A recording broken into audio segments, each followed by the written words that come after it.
Jays. Jose Bautista has lived up to his top billing, but a win today by the Indians assures them of entering the All-Star break in first place for the first time since 1999. Carlos Carrasco gets the ball next on Sports Time Ohio. One more to go until the All-Star break, and it comes your way this afternoon right here on Sports Time Ohio as the Indians try to split this four-game series against the Toronto Blue Jays. Hi again, everyone. Matt Underwood alongside Rick Manning. The Indians with a win today get the four-game split, assure themselves of staying on top in the AL Central. One guy that they have to keep an eye on is Jose Bautista. Now, he hasn't solely killed them in the series, but when they have pitched to him, he's done some serious damage. Well, home run hitters get in grooves. When they get their pitch, they hit it out of the ballpark. Bautista's been in that groove for about 2 years now. I mean, he gets pitches and he hits them out of the ballpark. He has 3 solo home runs in this series. Last night was the game winner, and when you look at his numbers, he's hitting .332, third in the league in batting average, first in all power categories. He leads the league in walks. He's done a terrific job, and when power hitters get into that level, I mean, that's something very, very special. He's playing on a different plateau right now. Rick, after the game, Manny Acta said he reminds him of where Barry Bonds was a few years ago, and that if you make a mistake, he doesn't just hit it, he hits it out. What do you think? Well, he's proven that now, but I wouldn't put him in Barry Bonds territory yet. Not just yet. All right, let's take a look at today's pitching matchup.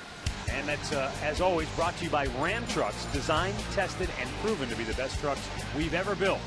Ram. Well, Brett Cecil, he's coming off a complete game against the Boston Red Sox. It was a loss, though. He's 1-4. He spent most of the time in the minor leagues going up against Carlos Carrasco. He suffered in his last start against the New York Yankees, gave up a couple of home runs. His defense failed him on one play, ended up having a 5-run inning. But Carrasco is making his 9th start after an Indians loss. He is 5-1 in that category. He needs to get it back together, get himself another win, and the Indians before All-Star break. It would appear they have the right guy on the hill to try to pitch them to a win as the Indians head into the All-Star break. We'll be back with play-by-play action on a beautiful day here in downtown Cleveland. That's straight ahead on Sports Time Ohio.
A beautiful day in downtown Cleveland, Ohio. Not a cloud in sight as we get ready to start today's ball game. Indians and the Blue Jays wrapping things up as this four-game series comes to a close. Toronto has won 2 of the first 3. And as we get ready to go today, Carlos Carrasco gunning for his 9th win on the year. Let's look at John Farrell's starting 9 for the Blue Jays. Yunel Escobar in the leadoff spot, followed by Eric Thames. Jose Bautista has 3 hits, all 3 homers. Adam Lynn, Aaron Hill, Travis Snyder. Then it's J.P. Arancibia, Corey Patterson getting the start, and Rajai Davis. Carlos Carrasco making start number 17 today, a record of 8-5, trying to get to 9. an ERA of 3.95. He is 3-4 at home this year with a 5.74 earned run average. Coming off a rough start against the Yankees in his 4 innings, gave up 10 hits, 6 runs, a couple of home runs. He's given up 4 homers in his last 2 starts, so keep it in the yard. This is the first time he has ever faced the Toronto Blue Jays.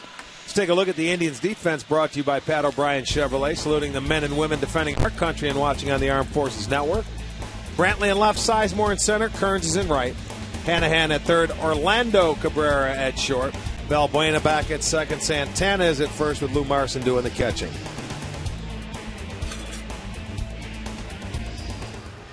And the umpires today, Doug Eddings calling the balls and strikes. The crew chief, Dana DeMuth, at first. Kerwin Danley at second. And Vic Carapazza down at third. So Carlos Carrasco, who was victimized by some poor defense behind him and also didn't just have his great stuff that day either. But had they made a couple plays behind him, he might have been able to get deeper into that ball game. In his last start, fouled back by Yunel Escobar to start the game. You think back to yesterday, Josh Tomlin, he admitted afterwards, didn't have his stuff. He said, I knew right from the get-go it was going to be one of those days where I was really going to have to battle. And he did. He did. Yes, he did. He kept him in a ball game. It was an unearned run that actually scored that they ended up tying it up 4 extra innings. But he pitched well enough. He kept him in the game. No balls, 2 strikes on Escobar.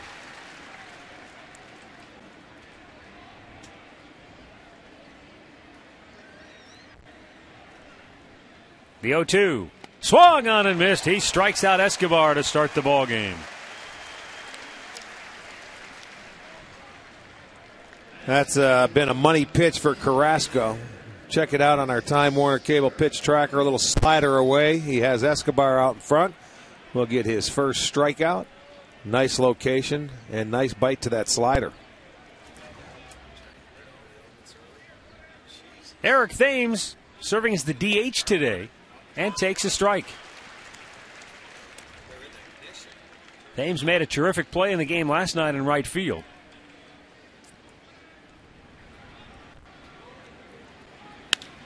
And he's got a base hit in the right field here in inning number 1. 4th hit in the series for Thames. And that's going to bring up Jose Bautista.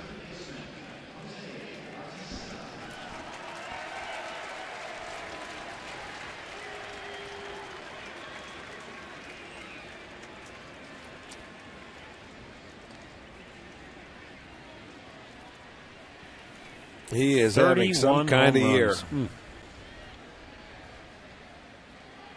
Carlos Carrasco working out of the stretch now. Fires a first pitch strike. Well, that's the key. He is very good at hitting that ball middle in on the plate. And what happens if you go in there, you better get it in off the plate. And if you're going to go away, stay out of the middle of the plate because he's in one of those grooves right now. Like when home run hitters get in them and they get their pitch, they hit it out of the ballpark.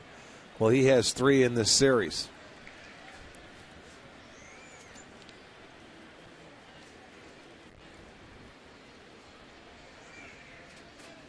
Swung on and missed. Good off-speed pitch there, 1-2 the count. And Bautista's 3 for 11, so they have retired him 8 times, and they've got him a number of times, Rick, popping the ball up and not hitting it hard at times. That was a good little 2-seamer right there. Wouldn't chase 2-2.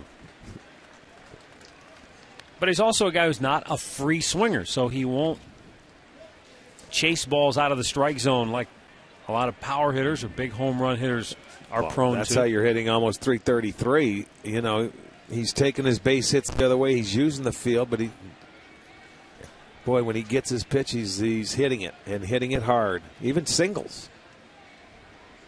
2-2. Popped him up again. Good pitch. Santana, foul ground. 2 down.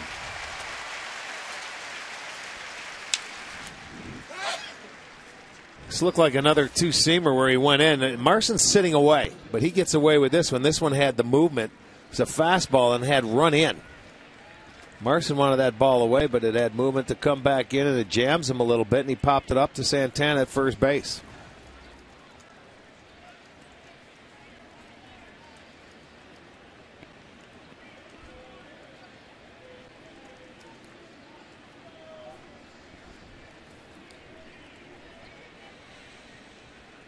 Here's Adam Lynn.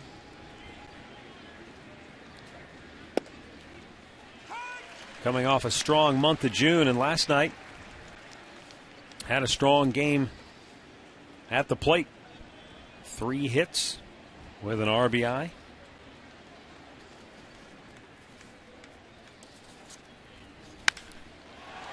In the air to center. Back goes Grady Sizemore. Sunglasses on. And makes the catch just in front of the wall to end the first. A long fly ball out. Now the Indians come to bat.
Michael Brantley leading off, and now Orlando Cabrera getting the start at shortstop as Drupal Cabrera gets his first day off this year. Travis Hafner in the 3-hole. Then it's Carlos Santana, Grady Sizemore, and Austin Kearns.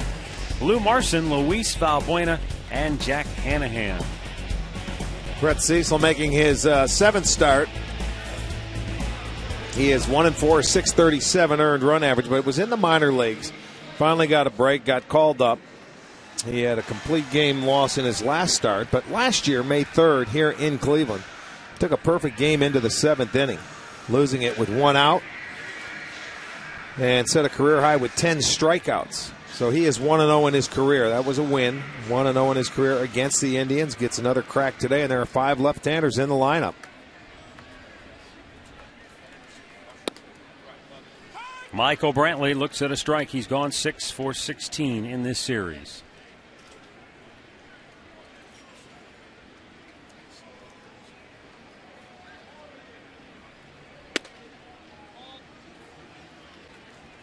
One and one.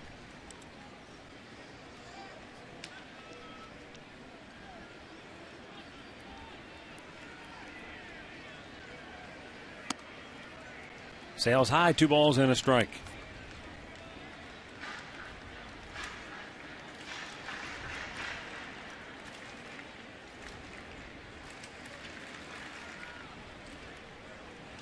Now Cecil with the 2-1. He missed up high with that. 3 balls and a strike. Well, that's the thing. Commanding his fastball. Hasn't been able to do it to Michael Brantley.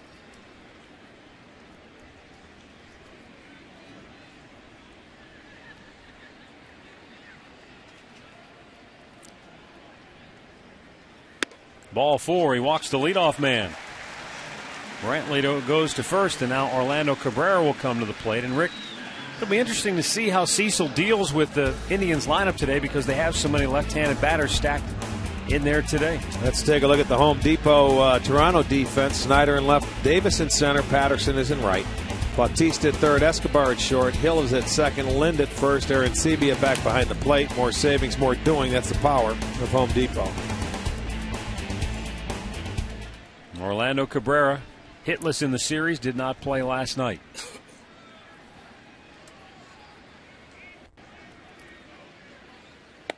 Finds the strike zone. So many times left-handed pitchers, in particular young left-handed pitchers, don't face a lot of left-handed hitters. Right. And then, you know, even in big league scenarios, they'll get in there and manager will set the lineup with right-handed hitters. So they don't get a lot of opportunities to face lefties. And so therefore sometimes they're just don't have that comfort level. Well, he's going to have to lock in today because he's facing 5. Cabrera, a 301 hitter against left-handers this year. He can hit that hole between first and second, which I'm sure he's shooting for. Instead, he bunts it, and a nice grab made by Cecil, but Brantley alertly holding at first.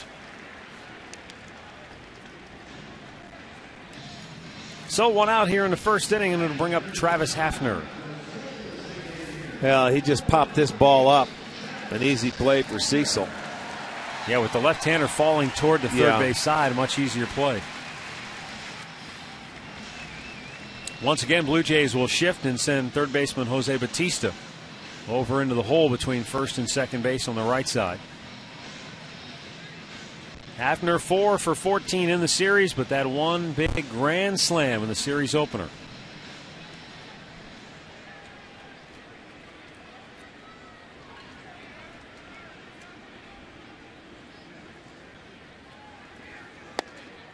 A little bit outside. Try to shoot for the outside corner to get ahead.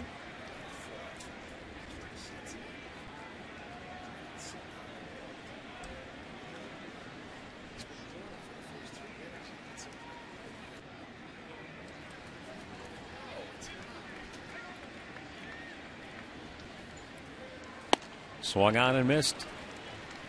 Went back outside again, and Hafner might have expanded his strike zone there. Evens a count of 1-1. That grand slam for Hafner, by the way, in the series opener on Thursday night, the 12th of his career. Just one shy of Manny Ramirez's franchise record.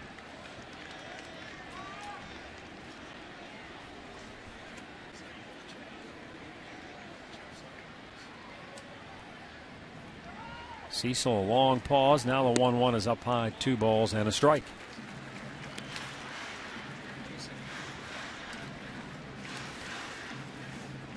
After the All-Star break, the Indians will head to Baltimore for 4 and then on to Minnesota for 4. It includes a makeup game, part of a doubleheader.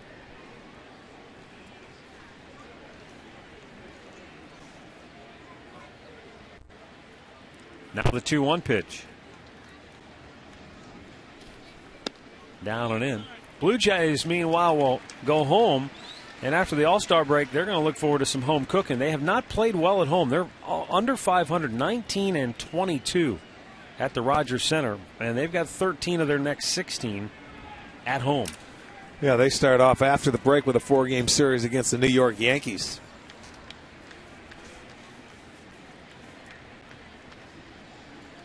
Now the 3-1 to Prunk. And it's ball 4. He's walked 2 here in the first inning. Both left-handers. He has not found the zone. That will bring up the right-handed hitting Carlos Santana.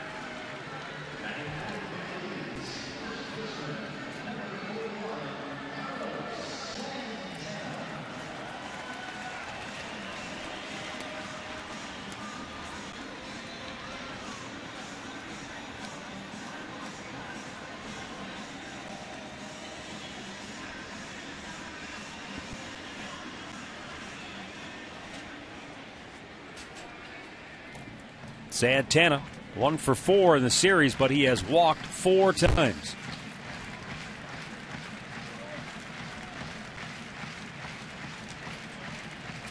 Brett Cecil has already thrown 13 pitches, and only 4 of those have been strikes.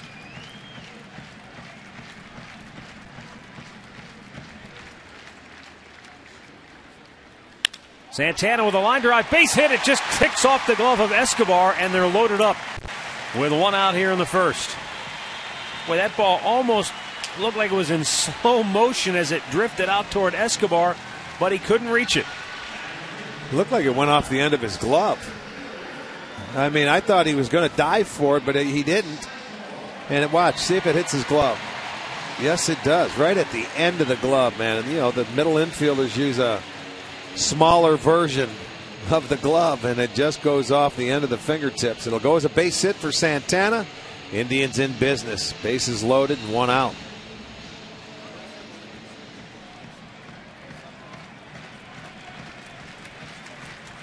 Grady Sizemore, 2 for 8 with a home run. That was last night. He had a 2-run shot that tied the game at one point.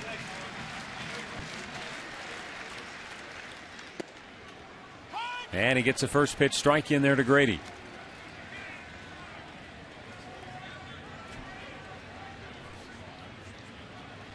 Cecil not a hard thrower. That fastball 90 miles an hour.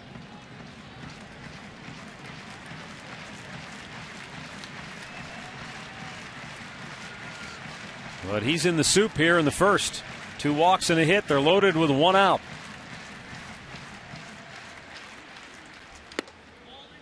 Didn't miss by much, but it just did go inside off the corner.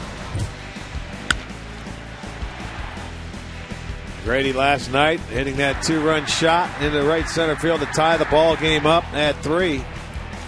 Home run number 9. And that was only the 5th home run given up by Brandon Morrow this year.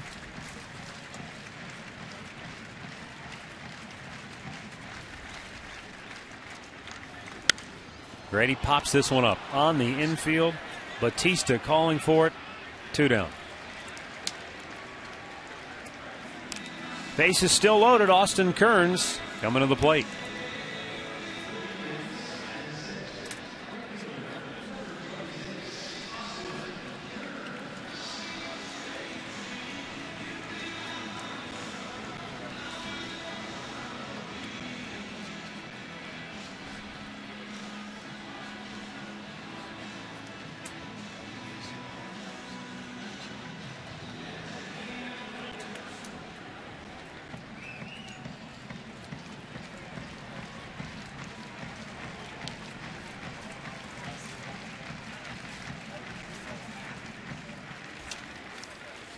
The pitch.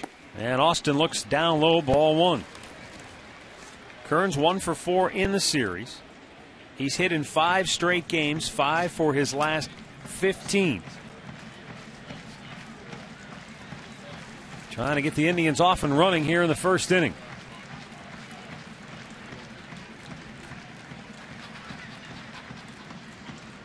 Brett Cecil with a 1-0. Jam job right to second base. Hill throws him out, and the Indians leave him loaded. No score after 1.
Pineapple Real Fruit Smoothie has arrived. By your Northern Ohio Toyota dealers. And by AT&T.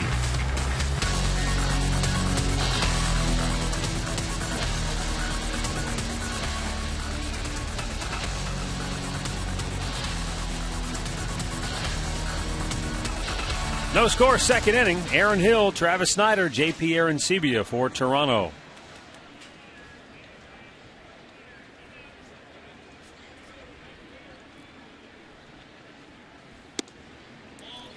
Blue Jays 44 wins, 47 losses. They're 11 games off the pace in the AL East in fourth place.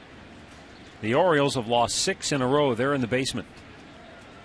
And the O's 36 and 51 on the year. I mentioned the Indians will open the second half in Baltimore. They've just been in a free fall now for the last couple of weeks. The Indians lead Detroit by a half game in the AL Central. Chicago in third place, 4.5 games back. Then Minnesota 7 off the pace. Kansas City bringing up the rear, 11 games out. Strike called, 3-1 to count on Aaron Hill.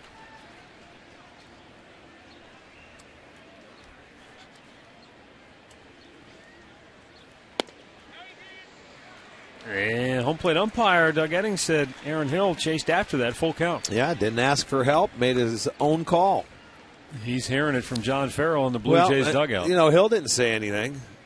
Usually as a hitter, you would say, hey, help it out, but he just didn't look like he did either. No, sure didn't. Payoff pitch. Right back.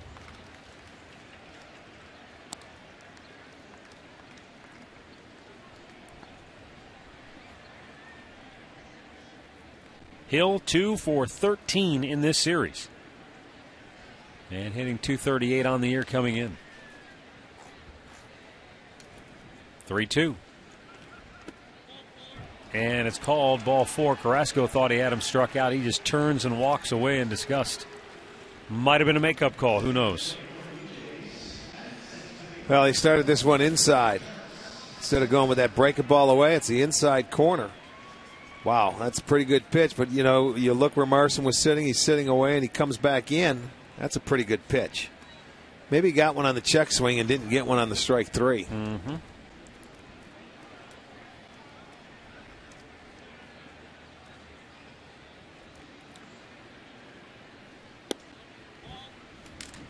Ball 1 to Travis Snyder, who's gone 5 for 14 in the series. The 6 for 9 hitters for Toronto have hit .407 in this series. Runner goes. Oh, what a jump. And a foul by Snyder. I can't believe that Snyder even swung. It's a 1-0 count here, and it wasn't a hit and run because he had a terrific jump. Just take the pitch. I don't know why some hitters, look at that. He had a running lead.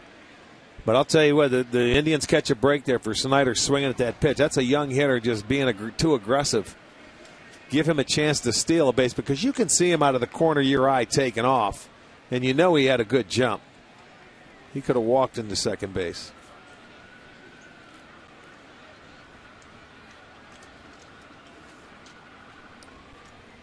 Gonna keep a closer eye on him now. As we said, though, the Blue Jays 6 through 9 hitters have done some serious damage. And Snyder's been one of those guys. He 5 hits, 5 ribbies the other night.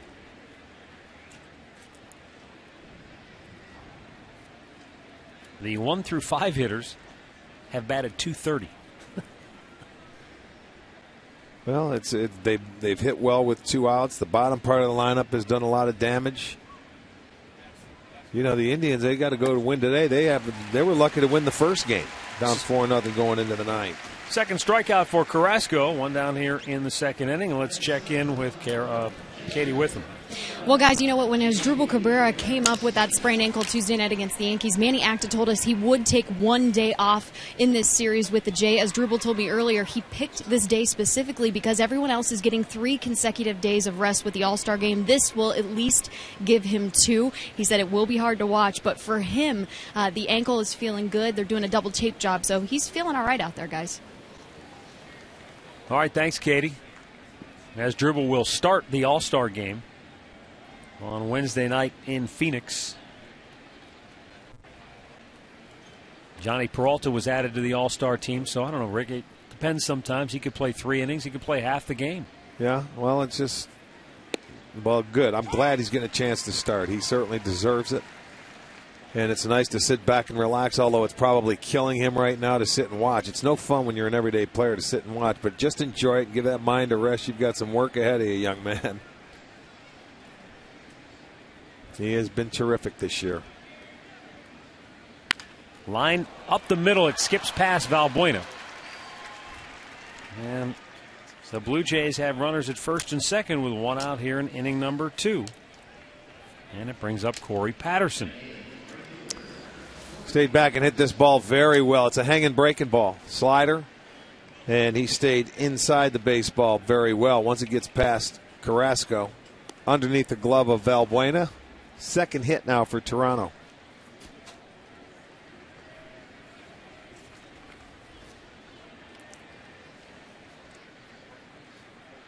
Now, you talked about the Blue Jays in the bottom part of their lineup. This is where they have done their most damage with runners in scoring position. They've swung the bats extremely well, 7 for 18. Now, Patterson getting his first at bat in the series. We've seen him come on defensively, but getting the start here today, 258 average on the year.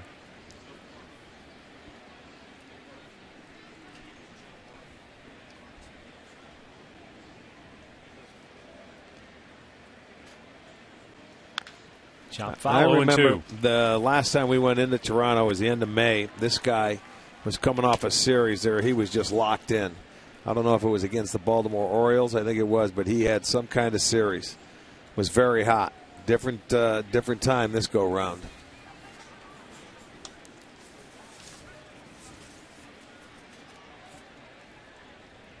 That might have been against the White Sox. Okay, it was. It was right before we went in. That's right.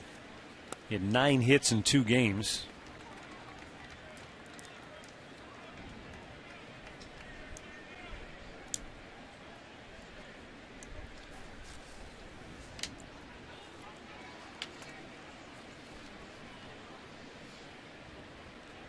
Carlos Carrasco ready with a 1-2. Missed outside to even the count.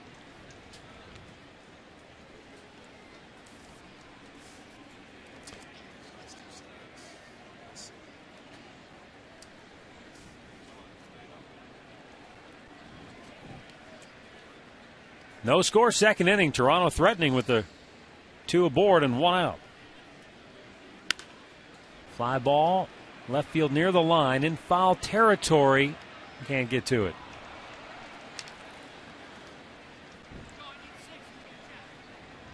Well, share a great night outdoors here at the ballpark with your family, friends, and organization. There's a special pricing throughout the season for groups of 25 or more. Plus, you can let the Indians take care of the food with all the inclusive picnic packages.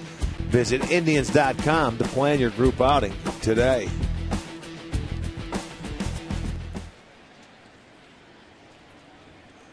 Nice. Corey Patterson stays alive after that foul ball dropped. And the 2-2 struck him out. Third K for Carrasco. 2 down here in the second inning.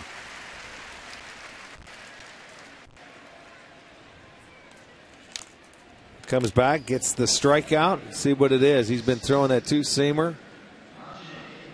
That had some movement to it. I'm not sure if it was a changeup or a 2-seamer. Like a little 2-seam fastball.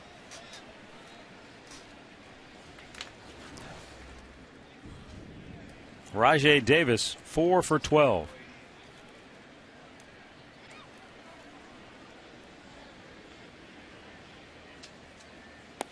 Chase is after that pitch. Davis an 0 for last night.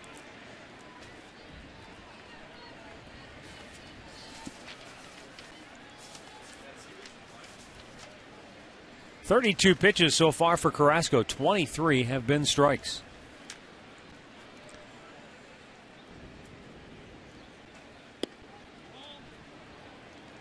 And another long look in for Carlos. As Doug Eddings called that a ball, he thought that was a strike as well. Well, you get used to strike zones. That might have been a little low.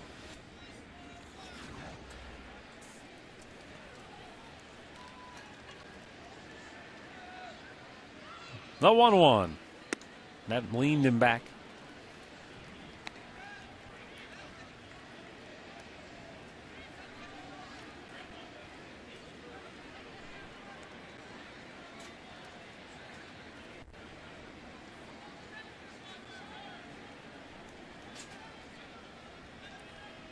Two-one pitch. Evens the count up.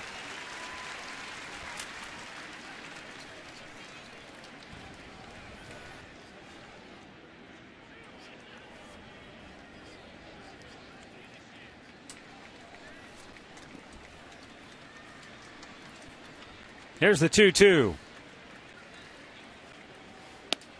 Outside, full count.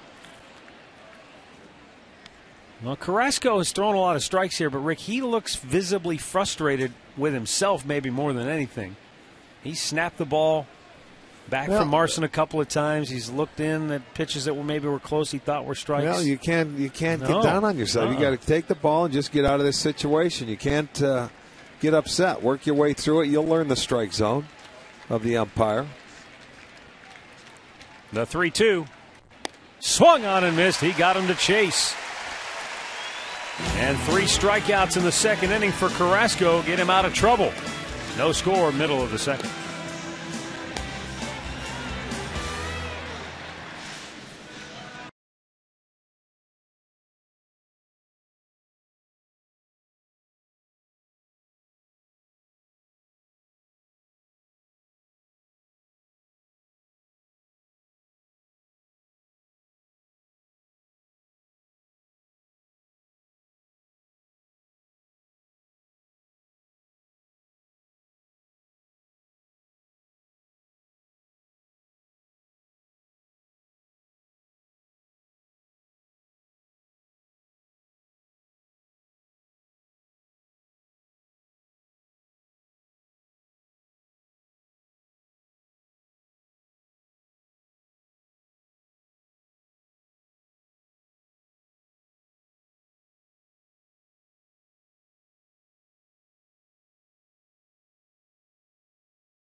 Second inning for the Indians, Lou Marson, Luis Valbuena, and Jack Hanahan.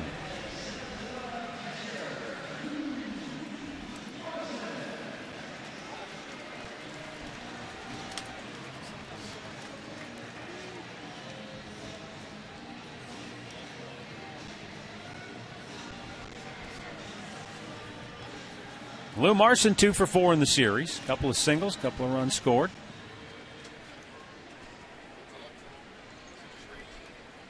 Brett Cecil made 19 pitches in the first inning, but got out of a bases-loaded 1-out jam. Yeah, walked a couple of left-handers in that inning. Couldn't find the control against those guys, missing with his fastball.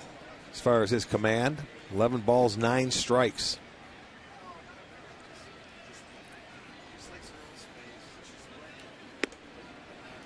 No balls, 2 strikes.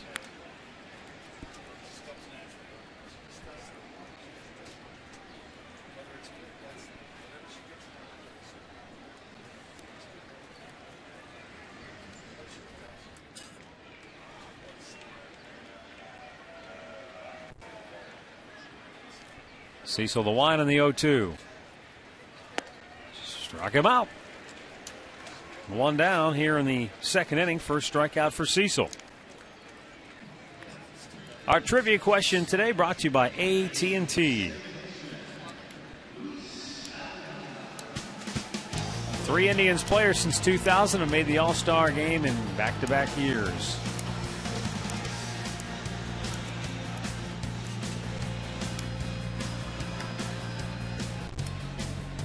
Going to bring up Luis Valbuena. Valbuena 0 for 4 in last night's game. Getting his first start of the year here in the big leagues. Valbuena was having a terrific year at AAA. But last night, offensively unable to get anything going. A couple of strikeouts, a pop-up, and a soft liner to short.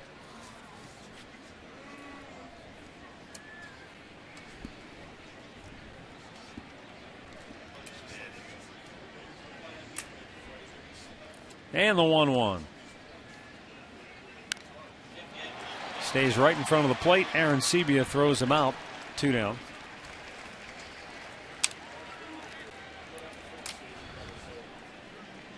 Speaking of AAA, let's look at our minor league report. It's brought to you by Kia. Jason Kipnis will play in the Major League Baseball Futures game tonight at 6. You can see that on ESPN2. He'll lead off and play second base. All right. It's on at 6 tonight, huh? On the deuce. All righty.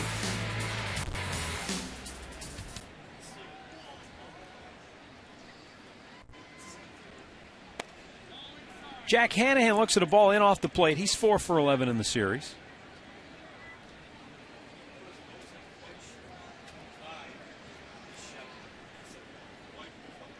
Cecil trying to work a 1-2-3 second inning. And pumps the strike in there to even the count.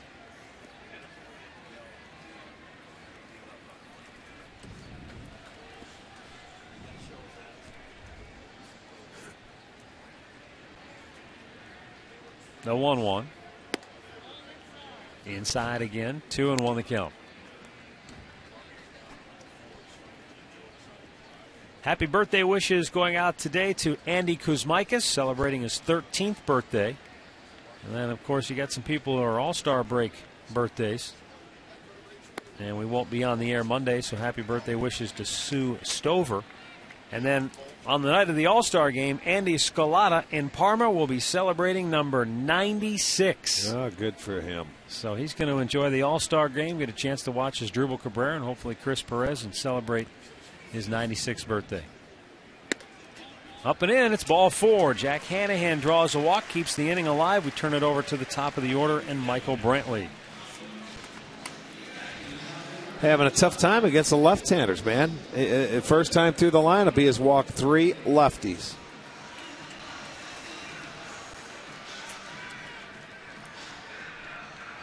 Brantley walked to start the game. And he wound up at third base when the Indians loaded him in the first.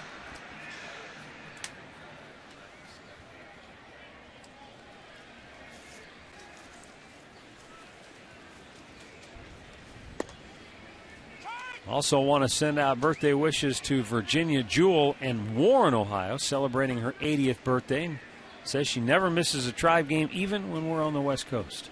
Good for her. Those are the 10 o'clock. Well, we're done. No more West Coast games this year. That's right. We made our 3 trips before the break, so we are done out there. You won't have to stay up so late. Brantley takes a strike quickly, 0-2 the count.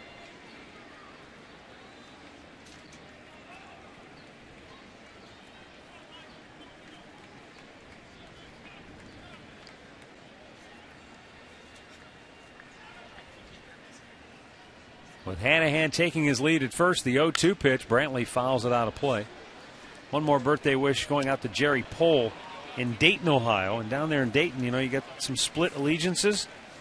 But Jerry is an Indians fan as well as rooting for the Reds, too. So in his living room, he has 2 television sets. He says the small one, he watches the Reds game on. The big screen is reserved for the Indians. So happy birthday, Jerry. Hope you enjoy the ball games. Brantley takes strike 3 called.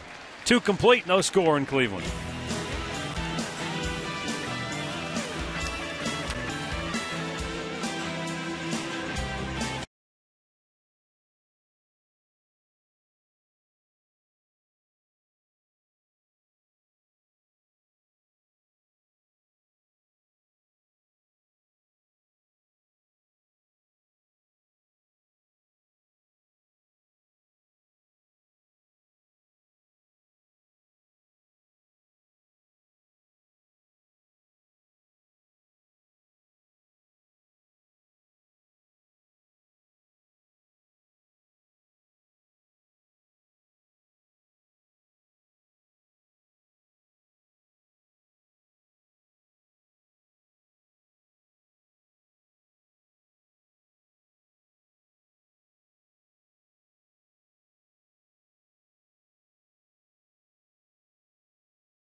greatness moment.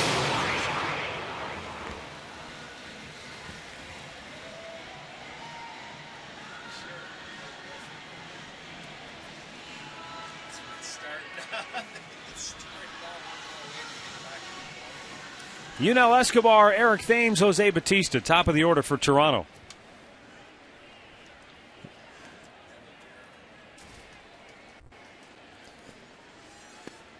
In there for a strike.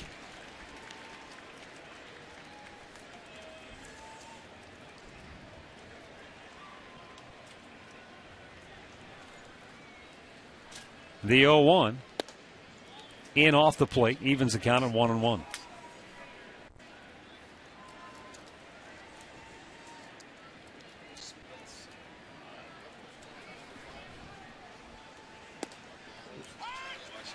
One ball, two strikes for Escobar, who went down swinging to start the game. 2 for 13 in the series for the Blue Jays shortstop.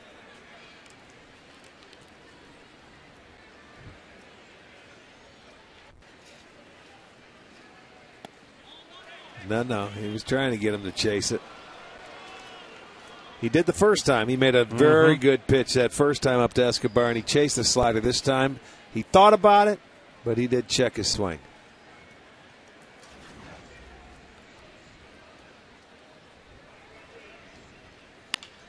Ran it inside off the plate. Escobar fights that off. I tell you what, after he rung up Aaron Hill on a check swing, or didn't not an out, but he called a strike on a check swing earlier in the game, I'd be asking for help on every time the hitter flinched. Well, that's true. Now the 2-2. Just did get a piece of that to stay alive.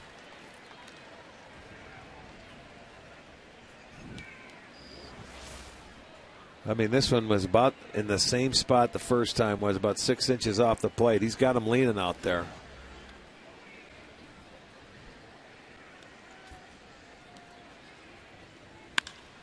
And he barrels that one up into center field. He's a good fastball hitter, but he left this one away. If you're going to run it in, because he had him set up for a fastball inside, he just didn't locate it after going outside with the breaking balls.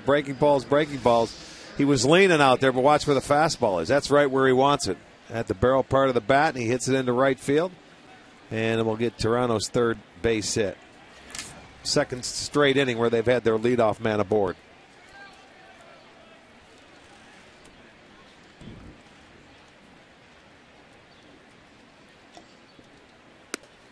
Up and away, ball one. Eric Thames, a base hit his first time up. Grounded a single between first and second base. Into right field, he's got 4 hits in the series. There's a long drive, deep right field. Kearns gives it a cursory look, but it's way out of here. Toronto jumps on top 2-0 with Eric Thames delivering his 4th home run of the year.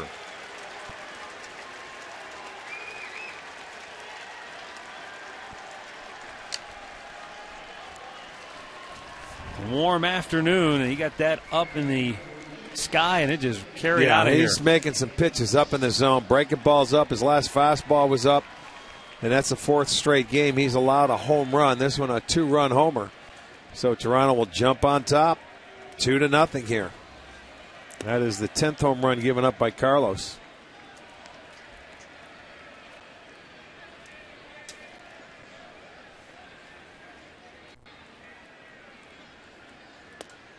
And Batista looks at a strike on the inside part of the plate.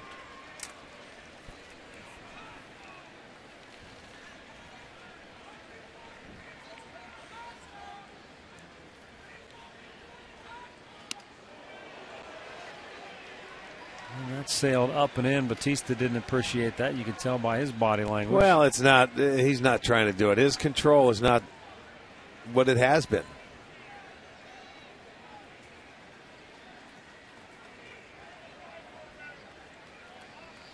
I mean, if you're going to throw inside to a hitter, it's not up and in like that. You go inside from the waist down, try and get it in, not way up and away. He just came out of it. 2 balls, 2 strikes.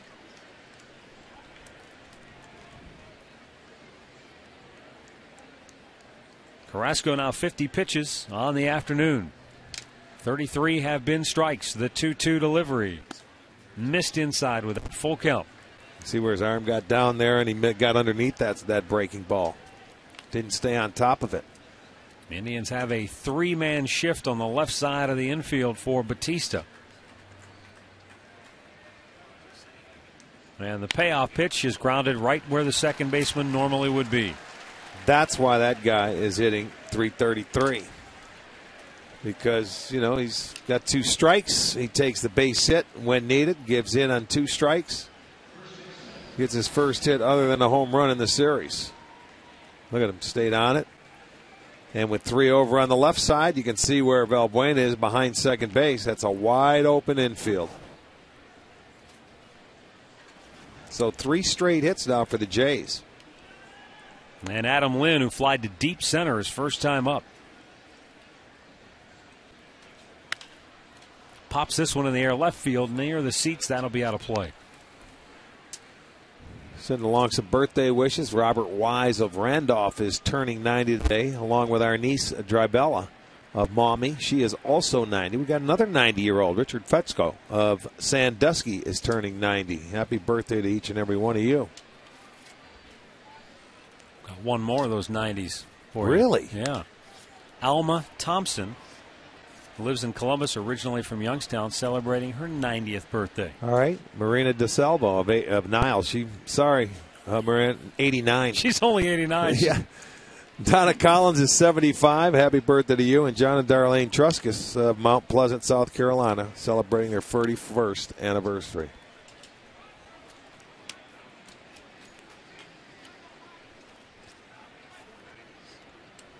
Two-strike pitch coming.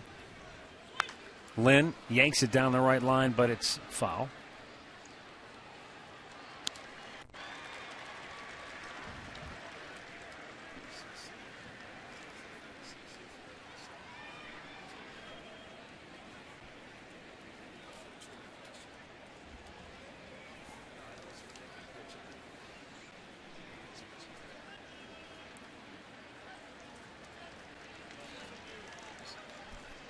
The two-strike pitch. A little bit inside. It's 1-2.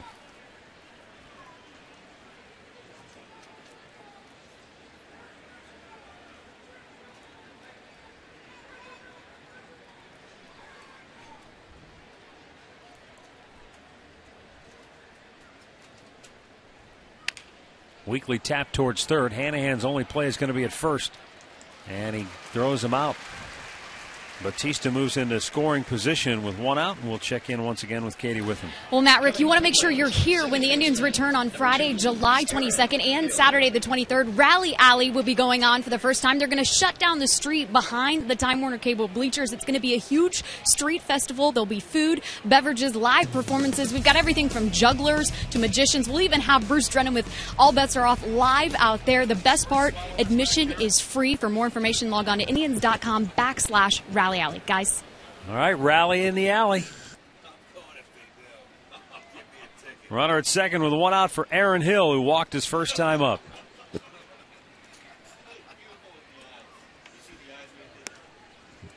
Hill takes a strike.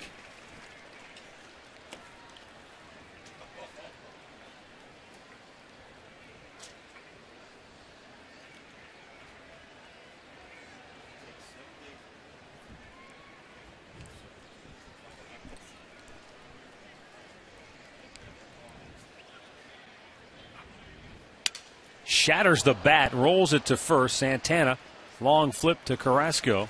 2 down. Batista moves over to third.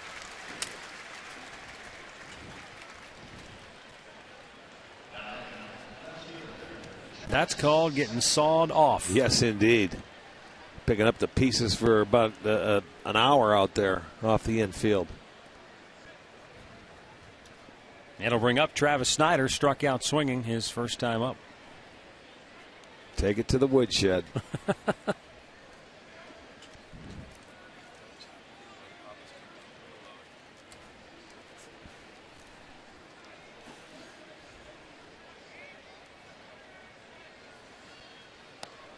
Down too low for Snyder, ball 1.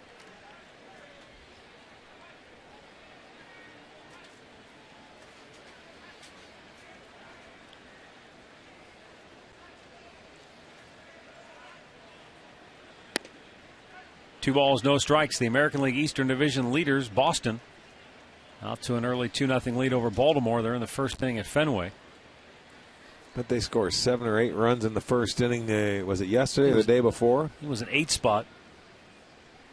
Was that yesterday? I can't remember. It was either yesterday or the day before. Yeah, they all start running together. Missed inside, 3-0. Right-handed hitting J.P. Arancibia waits on deck. Already 62 tosses for Carrasco here today.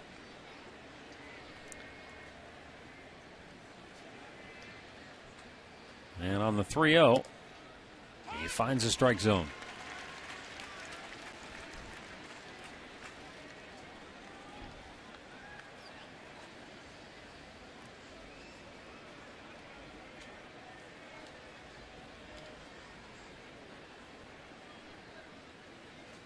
Snyder cuts and misses, full count.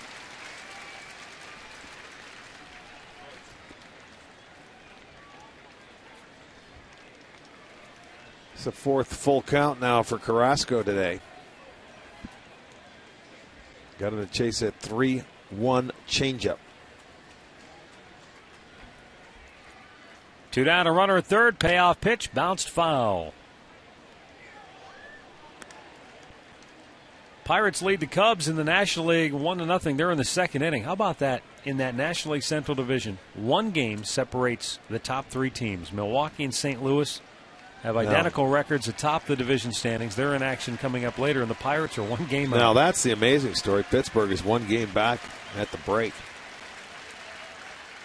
3-2. High ball 4, and the inning continues.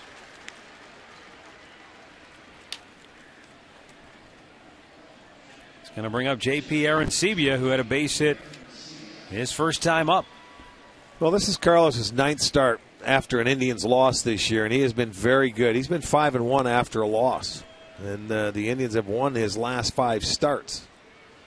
So see if he can settle in, get out of this inning, and they can go solve Brett Cecil offensively. Struck out 4, he's walked 2, and he's given up 5 hits in the first 3 innings. Arancibia, line drive, base hit, center field. Blue Jays get another 2-out RBI hit. They've had a ton of those in this series. They've scored 10 runs now and hitting over 315 with 2 outs in the series. So they've done a terrific job just keeping innings going and really doing some damage to Tribe pitching. With 2 outs, you have a chance to get out of an inning, and he comes right back, and that ball was down, but it had a little too much of the plate, and it's a base hit into center field, so they get their 3rd run in the inning. Tim Belcher going to go out to talk with Carrasco.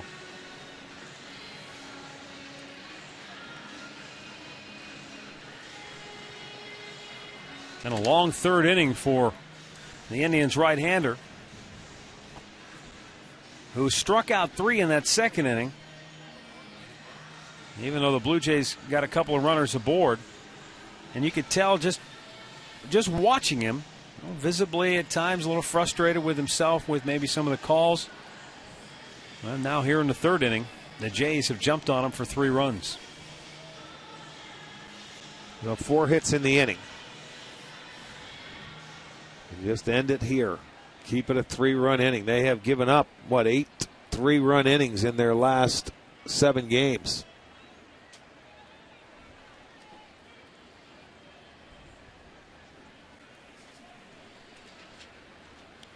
That goes to the backstop, and the runners move up. On the wild pitch, Snyder goes to 3rd, Arancibia down to 2nd. Let's take a look at it. The ball down and in, not much. He didn't move. Lou didn't move his body at all. He thought he was going to get that ball with the reach, so his body didn't even move to get in front of it. That ball goes back to the screen, allows the runners to go up. Now base hit can plate 2 more. The 1-0 pitch up high, 2-0.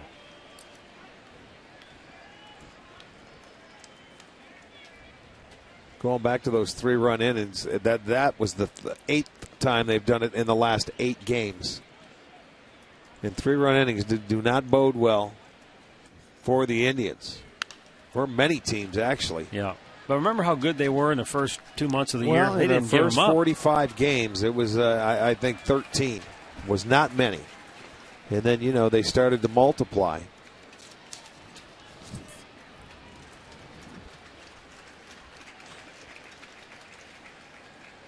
Two on, two out. 2-1 count for Patterson. He drives one deep center. Sizemore back, won't get it. Hops up into the seats. It's a 2-out, 2-run double for Corey Patterson. It's a 5-run third inning. Well, this is just the way the series has gone for the Jays.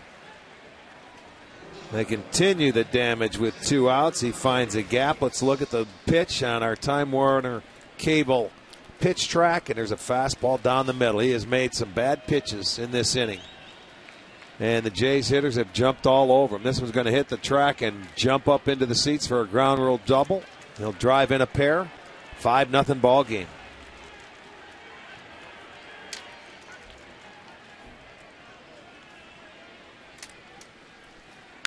Little tapper back to the mound. Bare hand grab by Carrasco, and he threw it about 150 miles an hour to first. Blue Jays bat around. They score 5, and they're on top 5-zip.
Brett Cecil armed now with a 5-run lead. Orlando Cabrera takes a strike.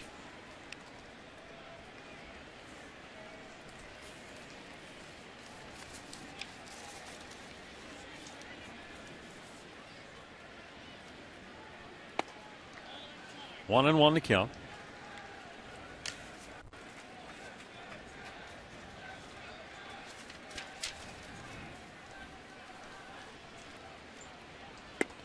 Waves at that pitch. Man, it's 1-2.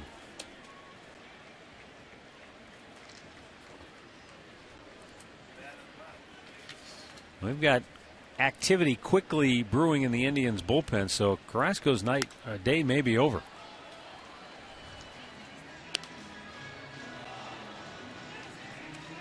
Yeah, Frank Herman is getting hot in that bullpen. So Carrasco may be finished after just 3 innings.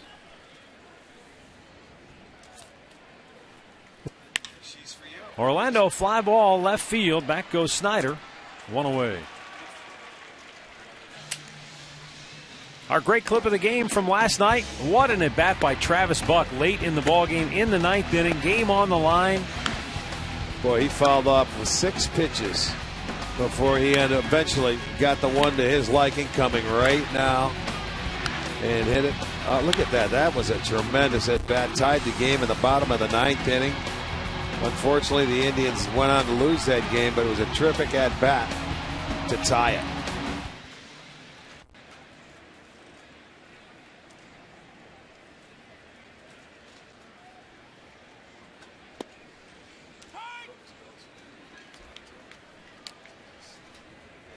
Travis Hafner walked his first time up.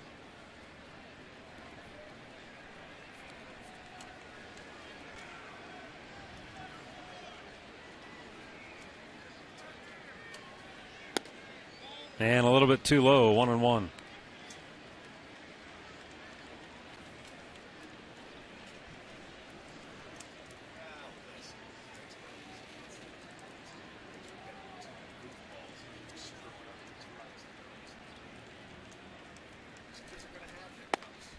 Low and away, 2 balls and a strike.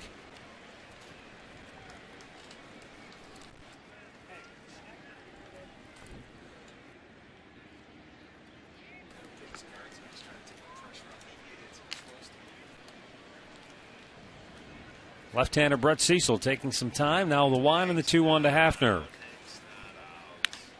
Popped him straight up. Hill, the second baseman. Escobar, the shortstop. Escobar grabs it. 2 down.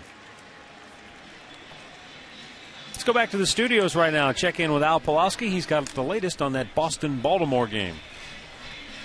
That's right, Matt, and also the Major League debut for Kyle Weiland, the rookie, and he was greeted rudely here in the second inning by Derek Lee with this 2-run homer. Sox had a 2-0 lead. They tied it. Baltimore now has added another run in the top of the second, and they're still batting with a couple of boards. 3-2 O's at Fenway. Back to you, Matt.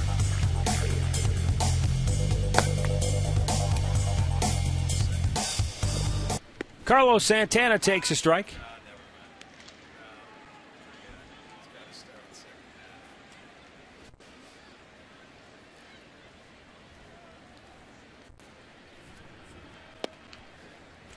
Called a strike, 0-2 the count.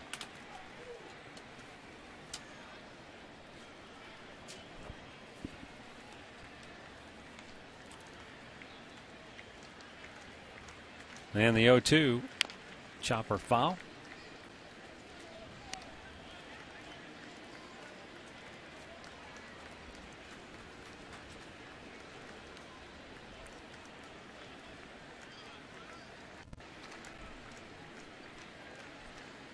And the 2-strike pitch is slowly chopped foul again. This one goes right to Steve Smith. And right to a young fan who's got a great souvenir. Been a great seat for a ball game. You're not kidding.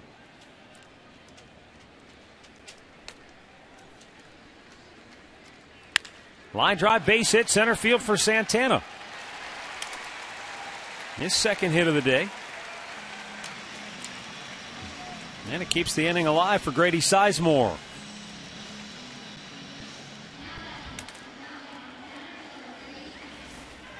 Had him down in the count, but left a pitch up, out over the plate.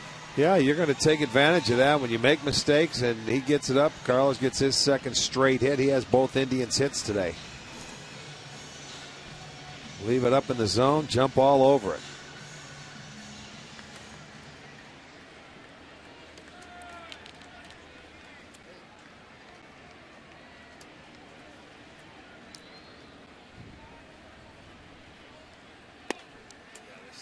A called strike. Grady 2 for 9 in the series. Popped up on the infield when the Indians had him loaded in that first inning with 1 out. 50th pitch of the day right here for Cecil. And Grady hits it high in the air to deep right field. Back goes Patterson on the track, and he pulls it down to end the inning. 3 complete from Progressive Field. It's the Blue Jays 5 and the Indians nothing.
It for Carlos Carrasco, who's knocked out after just 3 innings today. And the Blue Jays batted around, scoring 5 runs on 5 hits against him in the 3rd inning alone. So the Tribe makes the call to the bullpen. Brought to you by Verizon 4G LTE. Rule the air on the most advanced 4G network in the world. Well, yeah, the last 2 innings for Carrasco, 60 pitches, 25 in the second, 35 in the third. So he is out of the ball game. Frank Herman is in and try and keep it a 5-0 ball game. Long way to go.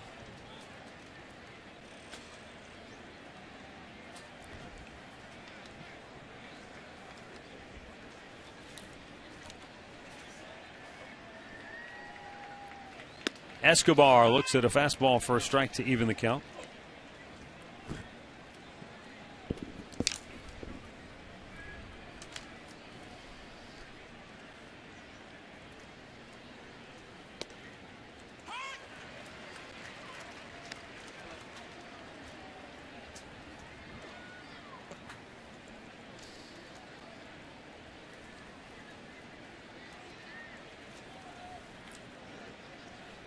In off the dish.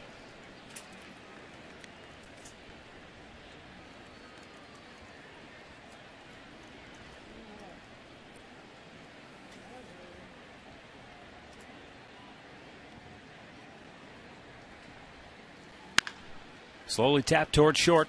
Orlando Cabrera throws him out. Well, enjoy a day or night at the ballpark with family and friends with the KeyBank Grand Slam 4-pack. You'll get 4 tickets, food, 4 Indians caps, and also parking. Everything you need in one easy, affordable package. Visit Indians.com for your Grand Slam 4-packs today. Eric Thames, 2-run homer in that 3rd inning. That's something else I've noticed here, in particular in the last week, last several weeks, last month. Normally a home run is kind of a rally killer, but it seems like with the Indians lately, they've given up home runs, and that the inning has not. They haven't been able to stop momentum, and so they'll give up a home run. You get the bases clean, and yet boom, hit, another hit, and all of a sudden it quells into a big inning. Well, you can do it with solo home runs. It's empty, and you move on and you get over it real fast. You don't have base runners and you give up hits, but there's sometimes it sparks a team. They hit a home run and sometimes it turns it the other way and they start boom, boom, boom, boom. They start pecking away and getting hits. That's just the way it's going right now. The big innings is what really comes back to hurt you, because offensively, when you're not scoring a lot of runs, you cannot afford to give up a 3, 4, 5-run inning. Especially early in a game, it's okay because you have time to dig out of it. But anytime you give up a 3-run inning, it's hard to come back from. 2-2 the count here on Thames.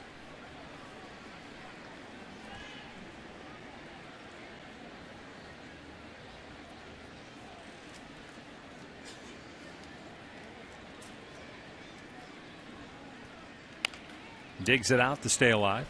Boy, no kidding. You talk about digging it out. Looked like he had a shovel there.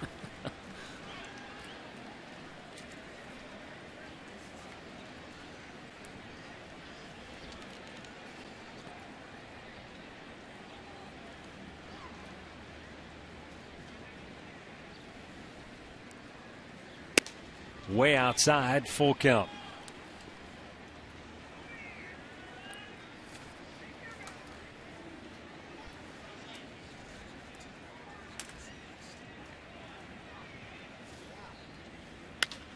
Popped him up. The shortstop, Orlando Cabrera, calling for it. And he makes the grab.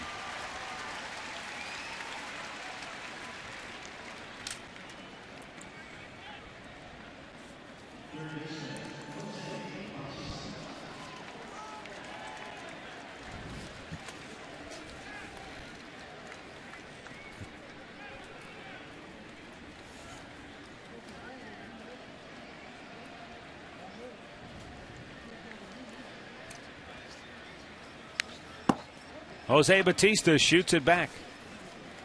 Singleton scored his last time up.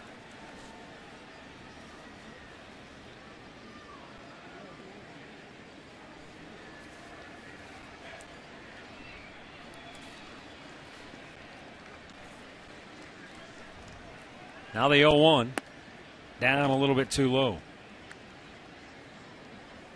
In this series, the Blue Jays have scored 4 runs after homering in an inning. And of course, they had a big 3 spot here in the third. They also had a run earlier in the series. Bautista slams one toward left. And a nice running catch by Michael Brantley. And the Blue Jays go 1-2-3 for the first time today.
Here at the ballpark, warm and sunny, but unfortunately the Indians ice cold at the plate. Home half of the fourth, Austin Kearns to lead it off, and Brett Cecil, who came in with a 6.37 ERA. Delivers a first pitch strike. Got out of a bases loaded 1-out jam in the first. And the Indians have had 2 base runners since.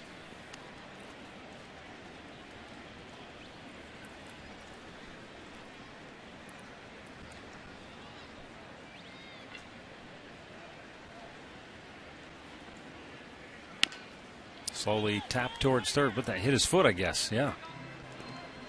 You don't see many go all the way out toward an infielder on a foul ball, but that one glanced off Kearns' foot, and the home plate umpire Doug Eddings quickly signaling a foul ball. Watch the front foot. It's got to deflect off that. I don't know. It looked like it was out in front, maybe just off his toe, but he called it in a hurry. I'm surprised the umpire could even see that. Good eyes. Or maybe he heard it. Maybe he could hear it. As quickly as he put his hand up, he had to see it.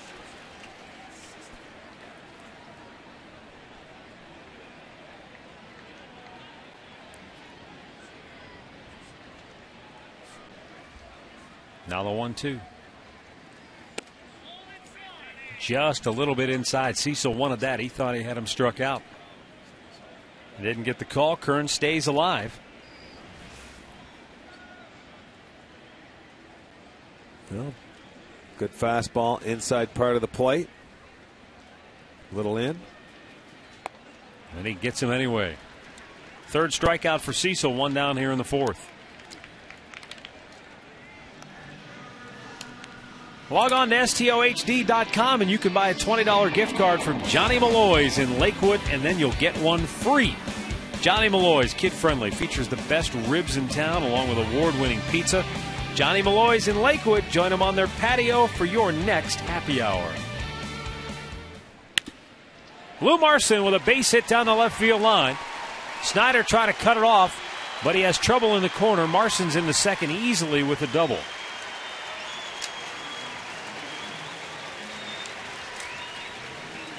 And so the Tribe gets a runner into scoring position for the first time since that first inning.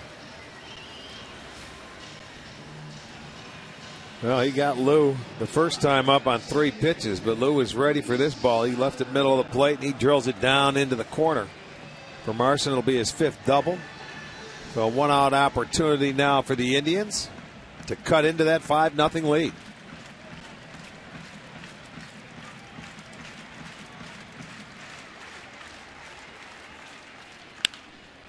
Man, that's a base hit into right field just beyond a diving attempt by Hill. Into third goes Marson, and the Indians threatening here in the 4th now with runners at the corners and 1 down.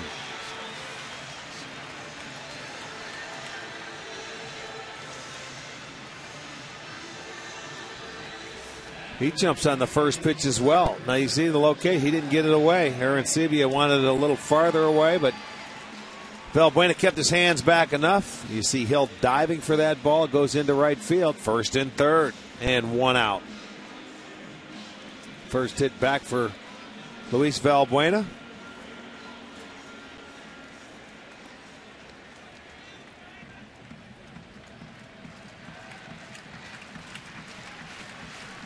Well, let's see if Jack Hanahan can deliver for the Tribe now and get him on the board. And Cecil goes at him with a first pitch strike. Jack walked his first time up.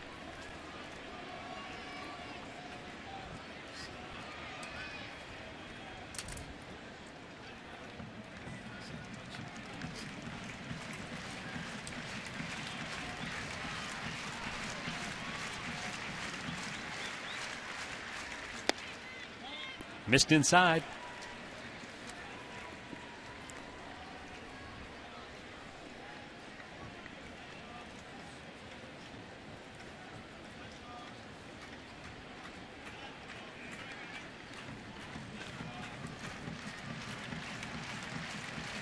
Royals and Tigers are scoreless in the 2nd. A little topper towards first, and it goes foul.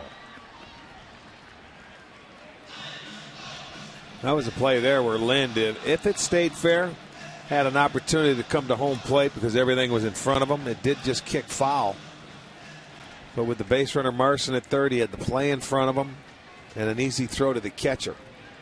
Had it stayed fair. Twins and White Sox are also underway in Chicago. They are scoreless in the 1st. Here it's 5-0 Toronto. Cleveland threatening, though, 1st and 3rd with 1 out. Jack Hanahan down on the count, of ball and 2 strikes.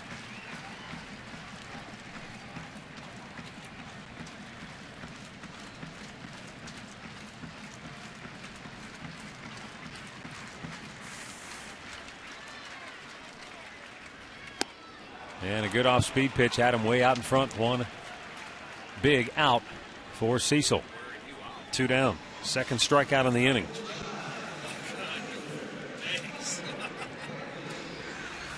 Comes back with the breaking ball. He located this nicely. Got it down in the zone. He got behind it, got on top of it. It had good tilt. It goes out of the strike zone, so he gets Hanahan to chase it. 2nd out in the inning, and his 4th strikeout.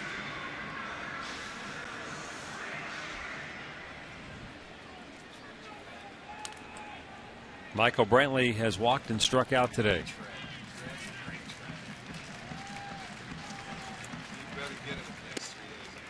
Up and in for ball 1.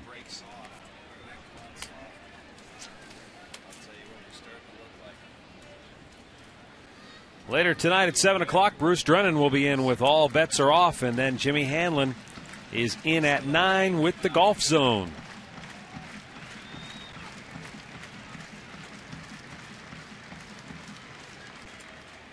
1-0 pitch. Brantley waves at that ball. 1-1 to count.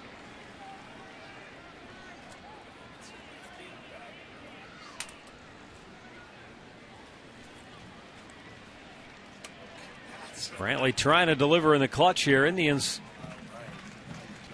need some positive momentum offensively to get this game turned around in their direction. 1-1. Looped over the head of the shortstop, Escobar, but he leaps up and grabs it to save the day for Toronto.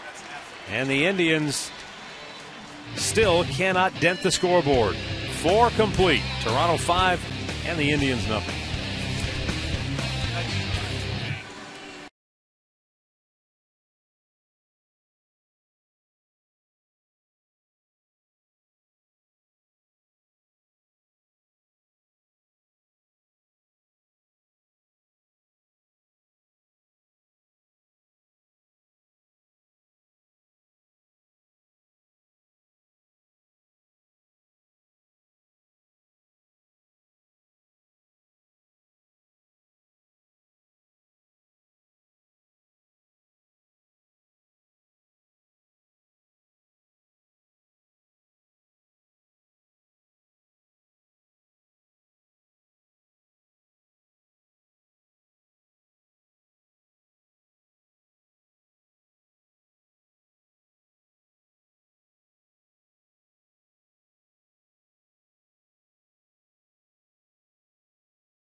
Proud to fly the Cleveland Indians.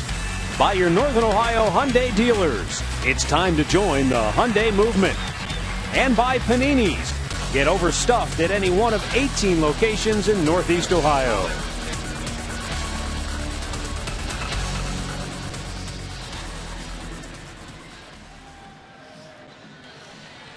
Go to the 5th inning, and it's a 5-0 Blue Jays lead. Adam Lynn, Aaron Hill, Travis Snyder due up for Toronto.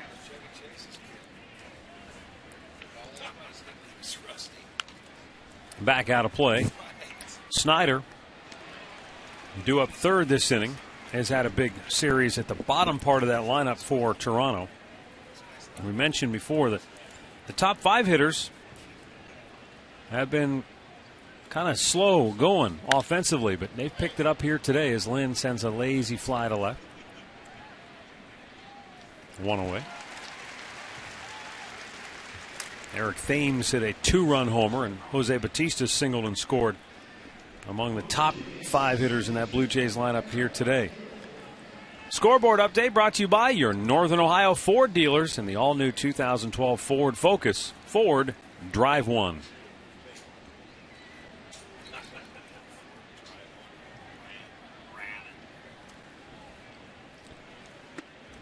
Hill looks at a ball up and in.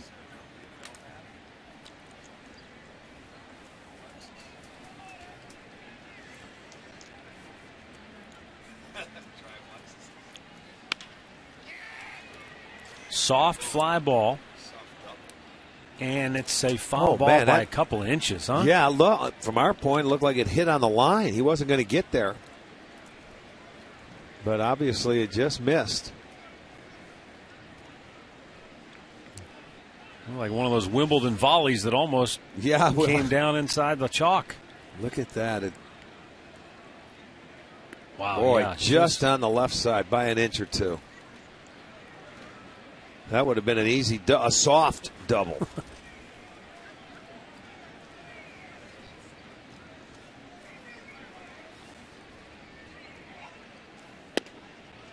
At the knees, a called strike. It's 1-2.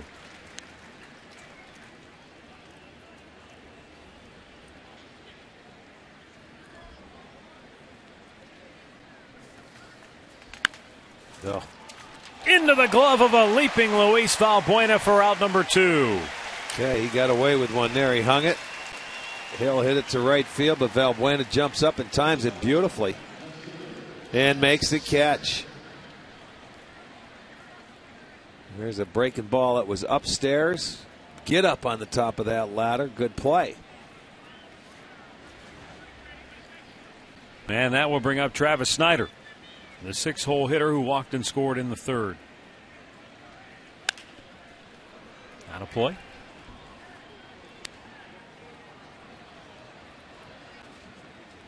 Well, the Indians, as we head into the All-Star break, have spent a lot of time atop the Central Division standings this year. If they fail to rally and the Tigers were to win today, they could fall out of first place by a half game, as Snyder cuts and misses for strike 2. But you can't take away the fact that this team has made such a quantum leap from one year to the next. Last year, they didn't get their 47th win until August the 6th. Well, yeah, you look and they're 13 games ahead of last year's pace. They had 34 wins going into the break. This year they have 47, and they're going to have a comeback to try and get 48. That's drilled deep left, way over Brantley's head, and high off the 19-foot wall and left. And Travis Snyder has come to Cleveland and really found his stroke offensively. That's his 6th hit in the series. And a 2-out double stops a string of 6 in a row retired by the Indians. The Blue Jays have come into this series and they've just hit, period. Less than 2 outs, they're hitting .319. With 2 outs, they're hitting .318. They've scored, 13 runs with less than 2, 12 with 2. They've just come up and they've swung the bats very well in this series. No question about it.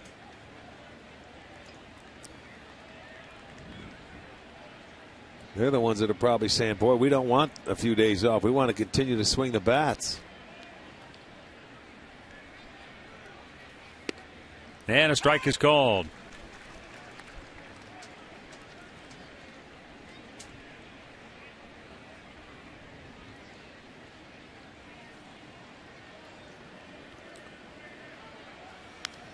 Right in on his knuckles, he fouls it back. 0-2.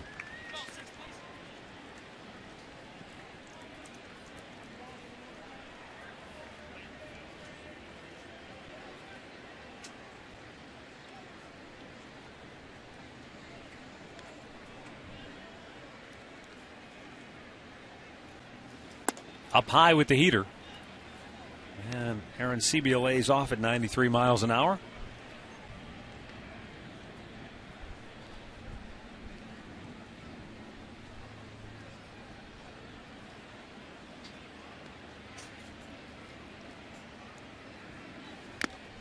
Foul tipped, inning over. 2-out double does no damage. We go to the bottom of the 5th. 5-0 Blue Jays.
A sunny Sunday at the ballpark, but the Blue Jays raining on the Tribes Parade so far. 5-0 Toronto, bottom of the 5th. Orlando Cabrera, Travis Hafner, and Carlos Santana due up. Left-hander Brett Cecil spinning a shutout. He's given up 4 hits in 4 innings. Indians had him loaded in the first with 1 out, did not score. They have had the opportunities in a couple innings. First and third with 1 out in the 4th and did not score. Yanked foul.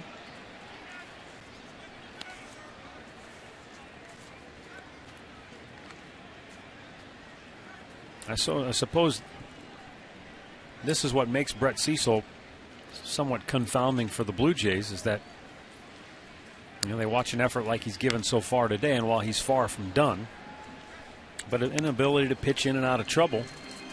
And yet you look at his numbers on the season and some of his other performances, it leaves you kind of scratching your head. Well, his last couple of starts, one against Pittsburgh, he went 8 innings. No, excuse me, 6 1/3, 8 hits. Last game, he pitched a complete game against Boston for the loss, but only gave up 3 runs.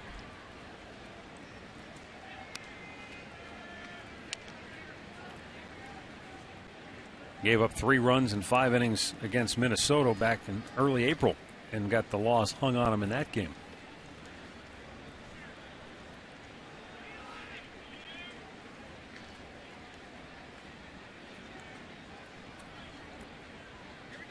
Well, talking to John McDonald the other day, started his career with the Indians and has spent a long time and now with the Toronto Blue Jays, 10 years in the big leagues. He's never been an everyday player, but he said, being in the American League East as long as he has been has given him a different perspective. He said it's relentless in that division. When you're playing the Yankees and the Red Sox and the Tampa Bay Rays, with not to mention the other divisions and the other good teams, but when you have the unbalanced schedule and you're beating your head against the wall against those guys as many times as you do, it's a rugged season. You better make adjustments. I mean, you're making adjustments against a couple of the best offenses when you're looking at New York and Boston. And again, Tampa doesn't have a great offense by any means, but they certainly, you run into some great starting pitching that you're going to go against. So there it's trying to keep the runs at a premium because they're not going to give up many. Baltimore can hit. Yeah, it's not an easy way to go. I mean, that's when you look at the difference. Toronto, sitting in that Eastern Division, they look up and say, man, we probably don't have a chance to win this division when you have Boston, New York, and Tampa. And the Indians are right in the Central Division because nobody's really taken charge. They're 6 games over 500 now. Detroit is 5. Chicago is 3 games under. They're in the right division.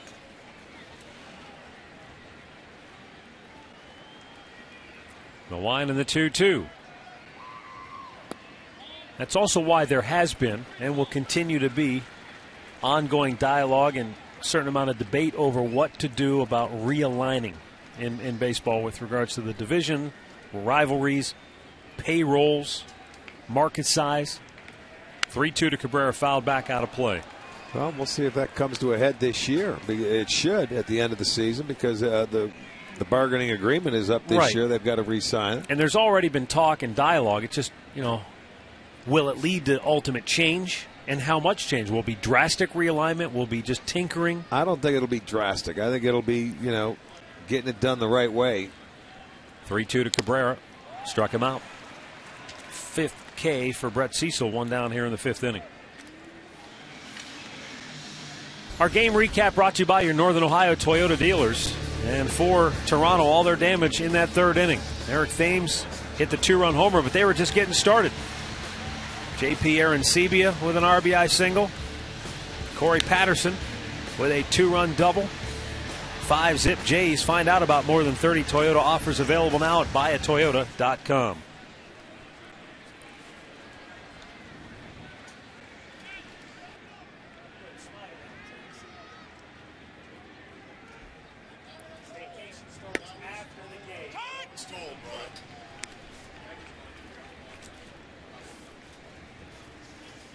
Travis Hafner has walked and he has popped up on the infield.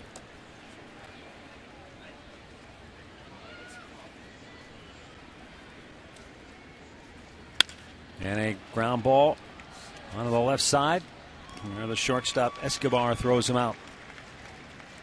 2 down. You know, I know there has been talk, and you know, I think there's been speculation about, with regards to realignment, what about the potential of taking big market teams and putting them together in a division? Taking some of your smaller market clubs and putting them together in a division? When you say big market teams, Chicago, L.A., New York, how can they go in one division with the travel there? What do you mean? I mean, what if we LA's could have playing LA. New York? No, I don't think you'd have LA probably lumped in with them. Well, then is that fair? When you're talking about big markets, Chicago, I mean, it's going to be tough to realign it as far as payroll structure goes, I would think. Take a team from the National League, throw them into the American League, and have 2 15-team divisions, and then, you know, you keep your Central, East, and West. Keep it simple. Give the American League West one more team. And there you go. Well, that would be the simplest way to do it. But I'm saying, does baseball, will they have the ability to take it a step further and do some major overhaul? That's a good question. You're going to have to ask somebody that's on the board or that's going to have to deal with the Players Association has to agree to everything. Then comes into play, do you keep the DH and put it in both leagues, or you abolish the DH and let the pitchers hit and get it back to where it was? Santana shoots that back. I mean, they do want a couple extra playoff teams, which it looks like they're going to get, you know, by next year. They got to come up with how that system's going to go and how they're going to play off. It sounds like adding the other playoff team is going to be more of a play-in as opposed to adding a whole nother series, but that's yet to be determined as well. Indians go 1, 2, 3. And after 5 complete, it's the Blue Jays 5 and the Indians nothing.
Stream Fan Zone.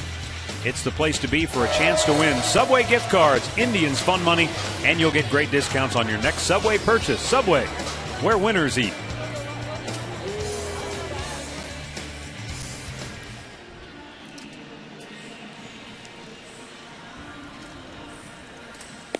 One of the 6th inning, back to the bullpen for the Indians. Rafael Perez, left-hander, coming on.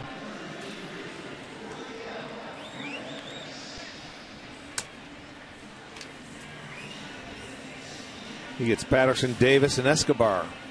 Scheduled hitters.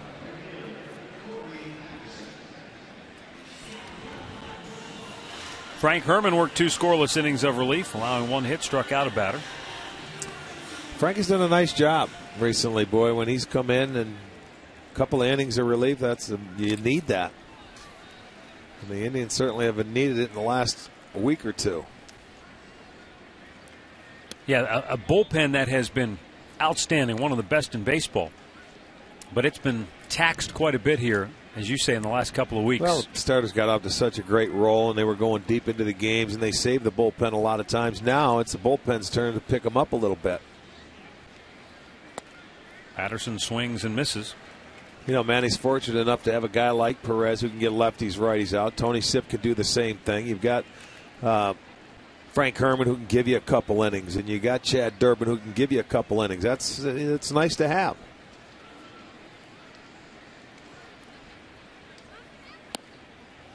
One ball, two strikes.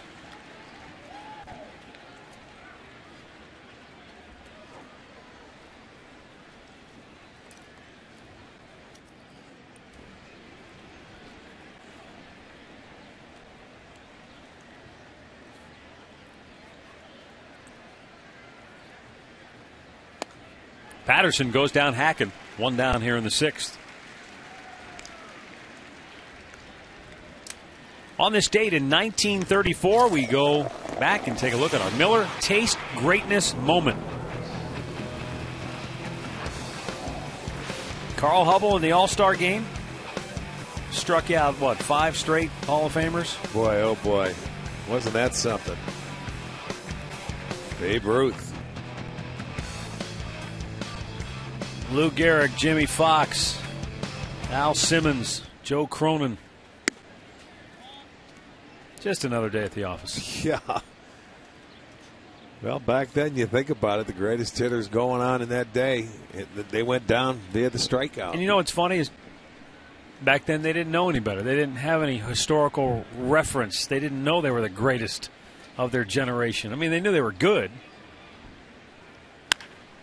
Oh, a one-hop smash that skips past Jack Hanna, and he's been so good at stopping everything. How the heck did he get his leather way. on that ball? That's the amazing thing. Hey, he's playing 90 feet away from this guy. And, I mean, that ball was smashed. And he's still able to get a little piece of leather on it. That's amazing. I mean, this ball is hit about as hard as you can hit. Look at the reaction time. I mean, that ball had to be coming at him almost 100 miles an hour. Looks like a hockey goalie in a lot of ways. Those guys are sick. Except he doesn't have the padding. No equipment. No mask. He's got a little piece of leather on his left hand. I think that ball hit him right on the thumb, too, because he was out there, he had the glove off, and he was squeezing his hand.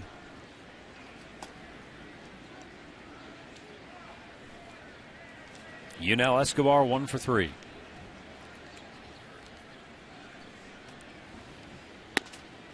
Down low for ball 1.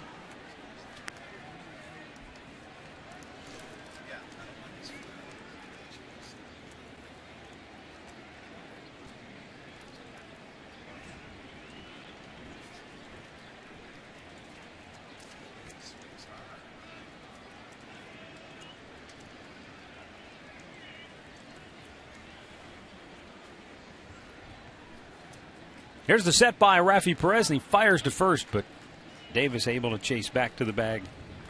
24 steals on the year for the speedster. We're talking about this bullpen in this series. Entering today, 12 2/3 innings. Coming into today, and they're going to have to give them another 6 innings with 5 earned runs, and they've thrown 210 pitches. And they're going to have to log, like I said, 6 more today because Carrasco only went 3.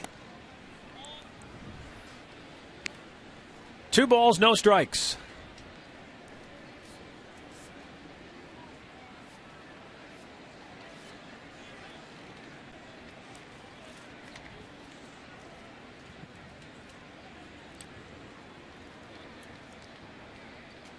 Yunel Escobar.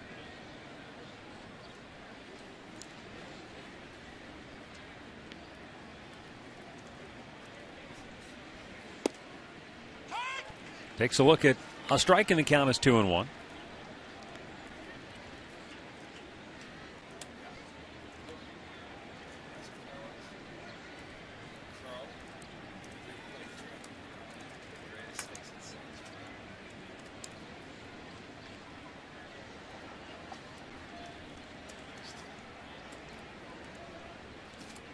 Oh, that was a very close play at first, and I'll tell you what, Santana did a heck of a job to glove that throw.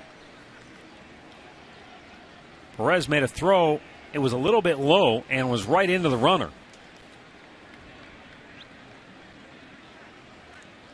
Yeah, that's why as a base runner you go to the back part of that bag, because it's a longer reach, especially for a right-handed first baseman, where you've got to come back and make that reach across. That's why they like it as a left-handed first baseman. You can catch it and just apply the tag, drop it down on the bag. It's a little different play. So as a base runner, you go to the back of the bag.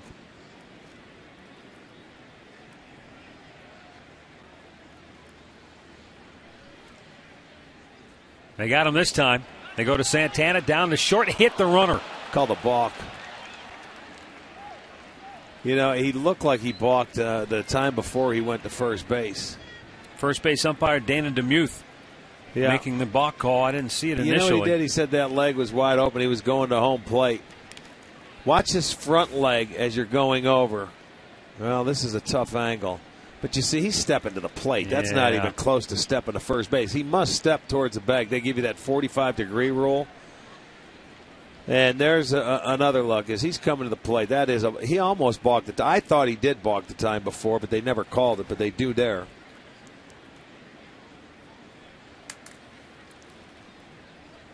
Yeah, that was a little bit too much directly toward the plate. They give you that, as you say, that 45-degree, and they give a lot of left-handers even leeway with that.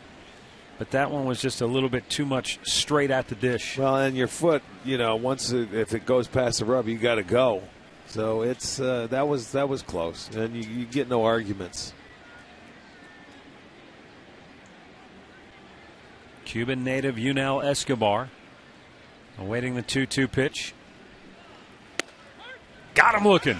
Second strikeout for Rafael Perez. 2 down here in the inning.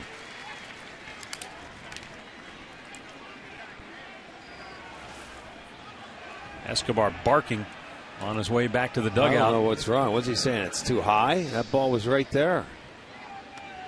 What's wrong with that? Pretty good pitch. It's right at the belt.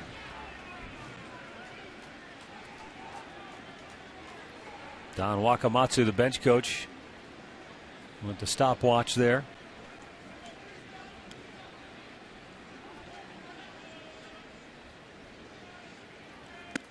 Up and in for ball one to Eric Thames. He got him rolling today. Back in the third inning. 2-run homer.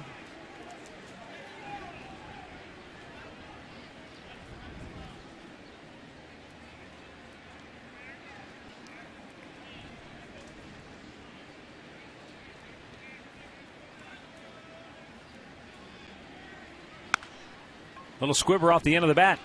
Perez plants, fires, and off the mark.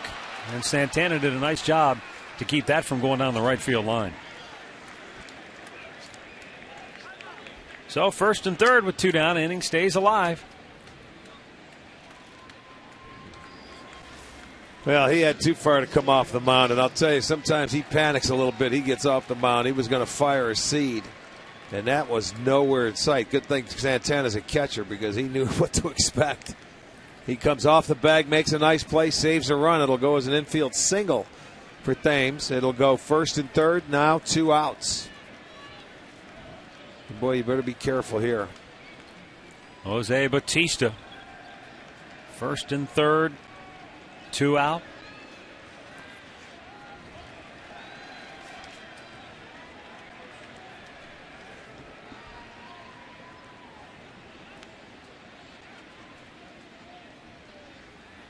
Down low, ball 1.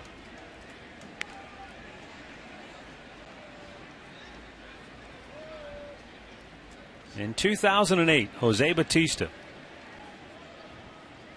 hit a dozen homers for Pittsburgh and then came to the Blue Jays and hit 3 more. So he had 15 home runs that year.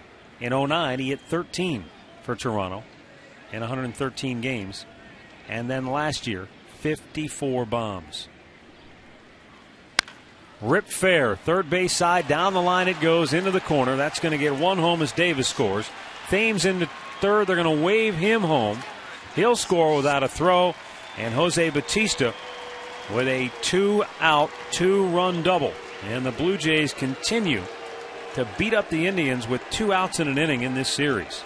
It's got to be 15 runs or 14 or 15 runs with 2 outs. I just find it hard to believe that you're going to give him something decent to hit, even though there's a base open at second base. That pitch is middle of the plate up. This is a guy that's he does damage for a living, and you've got the left-hander that's due up next. And they give him something good enough to drive into the left field corner and drive in a pair. Rick, I've got 14 right, 2-out runs. I knew it was 14 or 15. Tommy's got 15, so. I believe Tommy. Teflon Tom is never wrong. Well, he gave me 9 to start today. Right, they had 3 back in the 10, 11, 12, 13, 14. See, now he changed it. He recanted. Teflon Tom. It just slides off the arm. That's right. You're right. No stick. No stick. Oh, boy. 7-0 Toronto. He did the same thing for me, and I had 9 going in, and I knew they had 3 in the third. And, you figure a couple more there. That's why I said 14 or 15 with his leeway, because nothing's going to stick.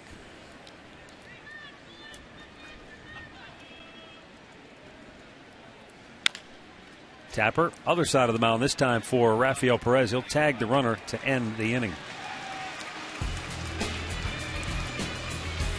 Toronto leads it 7-0.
We go to the bottom of the 6th inning.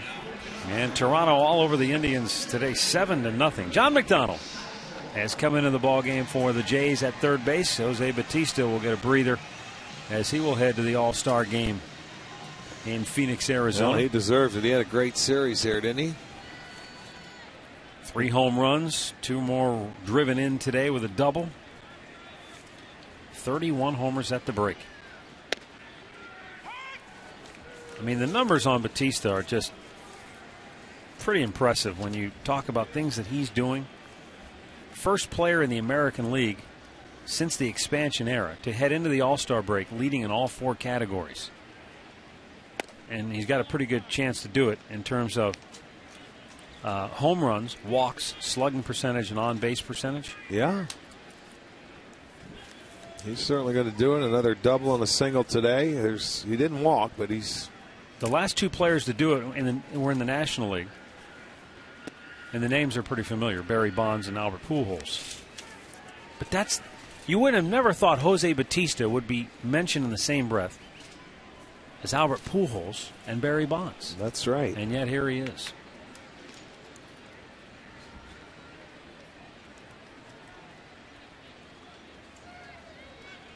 The line on the 1-2. In the dirt, 2 balls, 2 strikes.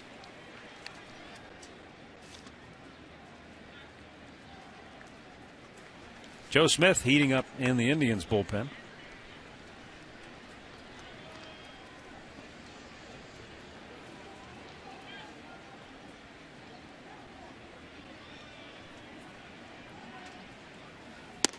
Up high to Sizemore.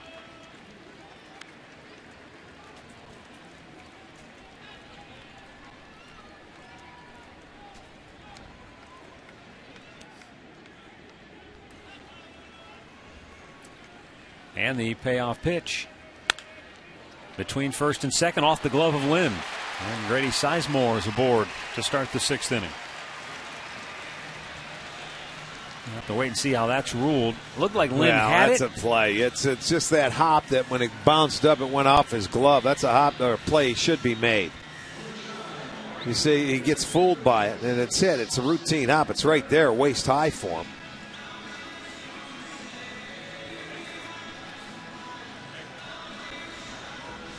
And it is an error. Austin Kearns 0 for 2 to the plate.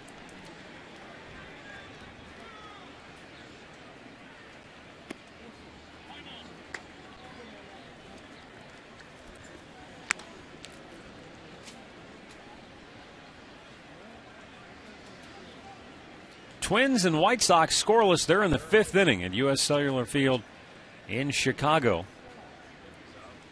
Meanwhile, the Tigers are in Kansas City. Kearns with a base hit toward left field. Sending Grady Sizemore to second base. So 2 on with 1 out here in the home half of the 6th. Tigers lead the Royals, by the way, 1-0. They're in the 4th inning in KC.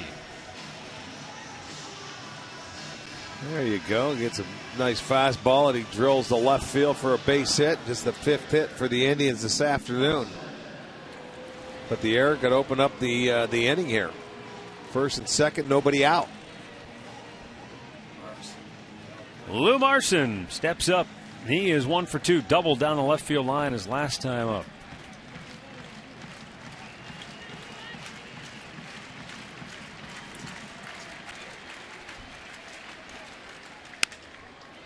Popped him up on the infield. Second baseman Aaron Hill. Infield fly rule. 1 down. Let's get the answer to our AT&T trivia question. 3 Indians players, consecutive All-Star appearances since 2000. What we got? Maybe Robbie, CC. Who else? Grady.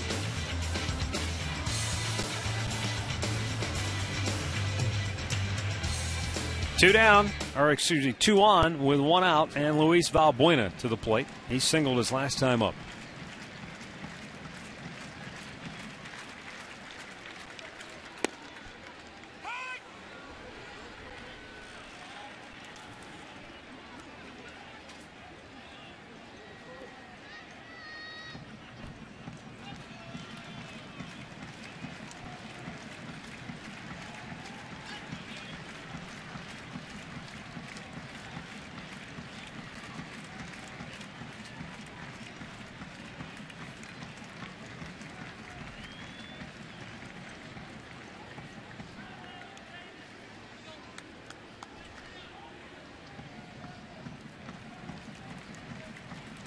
Valbuena awaiting the 0-1 pitch from Brett Cecil.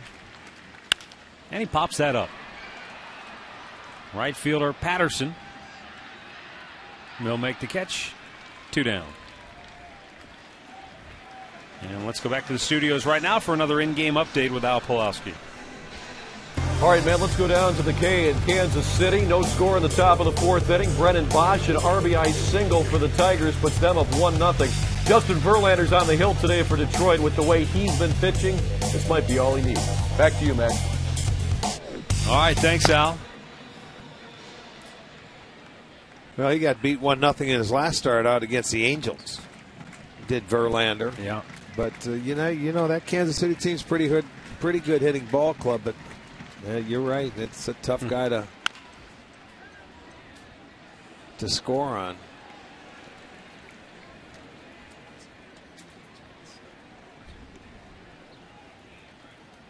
And the last time Verlander pitched there were 3 people ejected from the game, including himself.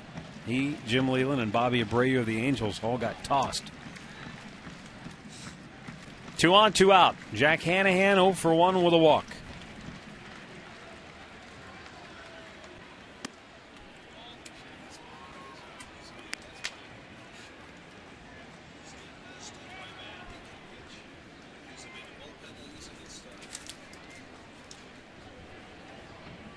Brett Cecil closing in on 100 pitches here this afternoon.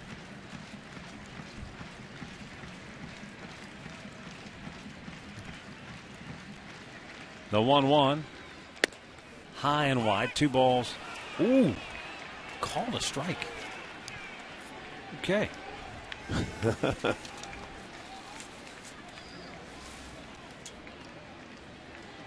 I don't know about that. No, it didn't look like it. I couldn't see the plate in that shot, but it certainly did not look like it. So Hanahan will have to dig himself out of a hole now with 2 on and 2 out as the Indians try to get on that scoreboard. They've been trying in vain all day. They had them loaded in the first with 1 out, didn't score. First and third, 1 out in the fourth, did not score. First 2 on, nobody out here in the sixth. And now 2 outs later, still looking for that big hit.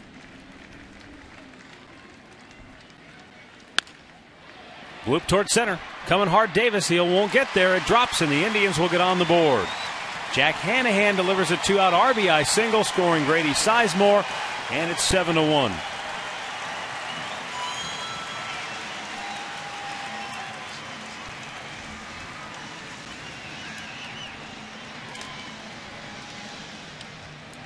Well, they get a base hit, 2-out base hit. Runner in scoring position. It was upstairs. It's going to be on McDonald's. I'm loving it. Jack Hanahan gets his 23rd RBI, gets the Indians on the scoreboard. It's now a 7-1 ball game. Keeps the inning going.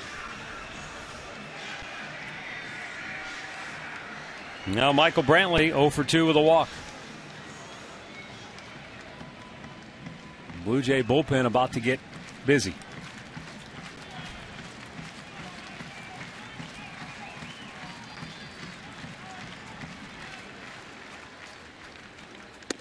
It's up high, 1-0.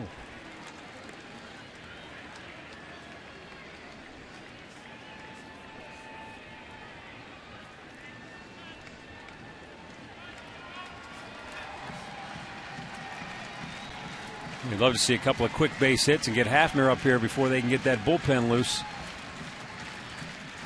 100th pitch of the day for Cecil. It's down low, 2-0.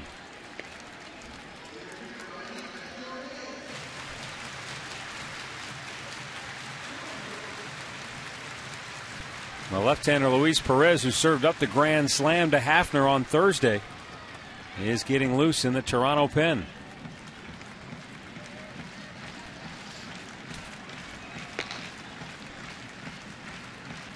Two on, 2 out, 2-0 count for Brantley.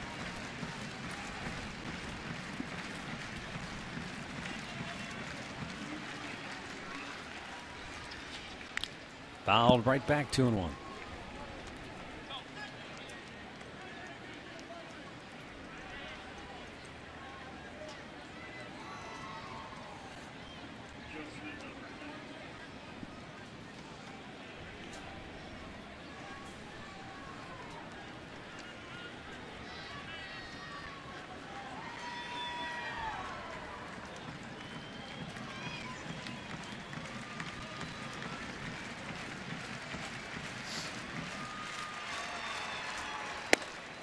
Michael takes a strike. Count evens at 2-2.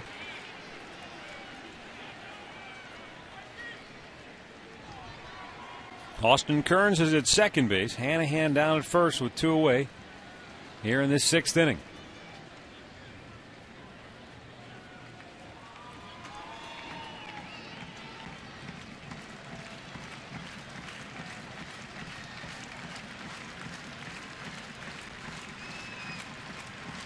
And the 2-2 up and in, full count.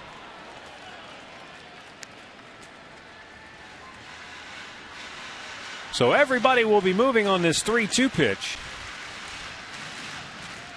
And as Brantley tries to keep momentum on the Indian side here in this 6th inning. They're on the scoreboard now, looking for more, trying to get back into this game.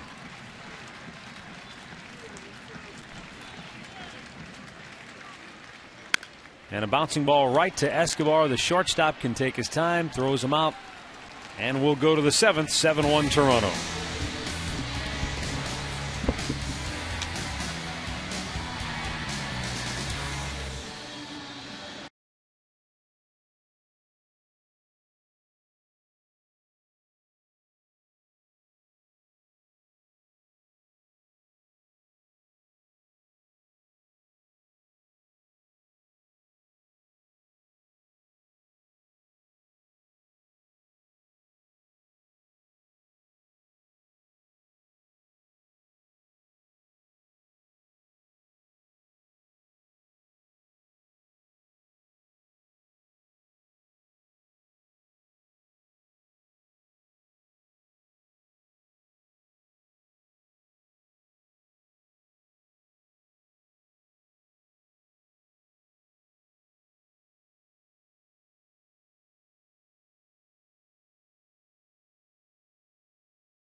Up 7-1, top of the 7th inning.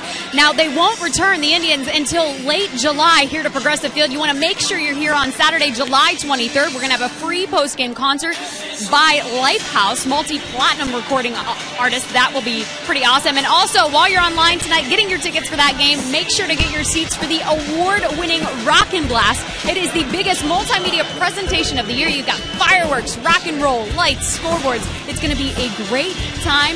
Log on to Indians.com and get yourself set for Rock and Blast. Matt, Rick, we'll send it back up to you guys. All right, thanks, Katie. 7th inning, and it's 7-1 Toronto. Joe Smith coming on now for the Indians after Rafael Perez was dinged for 2 runs on 3 hits in 1 inning of work. Joe, 34th appearance on the year, 2 wins and a loss, and how about that ERA? 0.88. Yeah, that's terrific. This was the rotation out last night. It was Smith, Perez, and then Masterson got an inning in. Well, Smitty has appeared in this is the 3rd game out of the 4-game series for the Indians.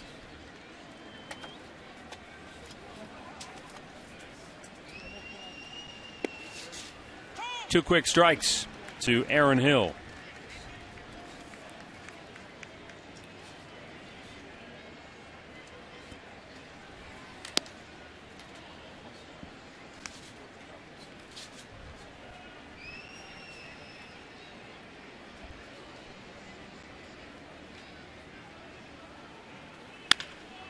A bullet to short. What a grab by Orlando Cabrera, and on the throw, he gets his man.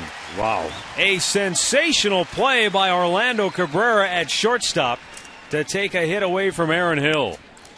Isn't that amazing? I think he's been there one other time this year, but he's been there for many years in his life, and boy, that is just like a do-or-die play. He picked it cleanly. Terrific pick. You get sideways and right into the glove. Comes up, and Santana gives him a little help on the backside by picking that one. Nice play by Orlando. Travis Snyder doubled his last time up.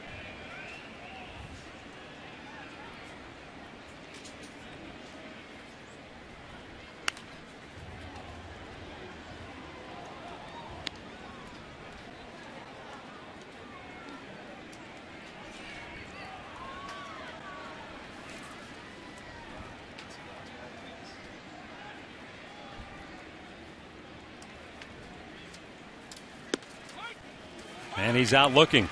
2 down. Snyder will take a seat on the Jays bench. And it will bring up JP Arancibia.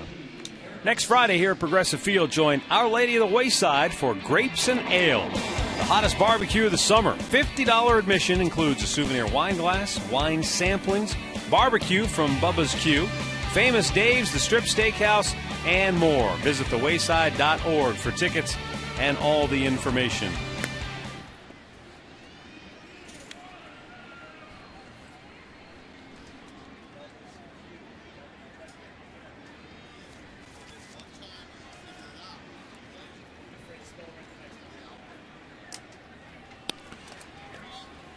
JP Arancibia, a couple of singles, an RBI, and a run scored.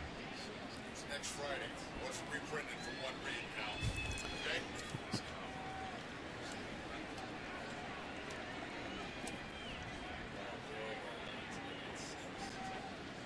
Swung on and missed. Arancibia chasing one up the ladder, 2-1.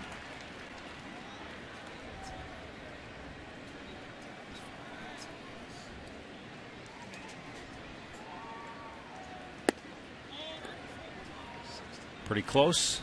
Off the dish, maybe a tad. 3-1.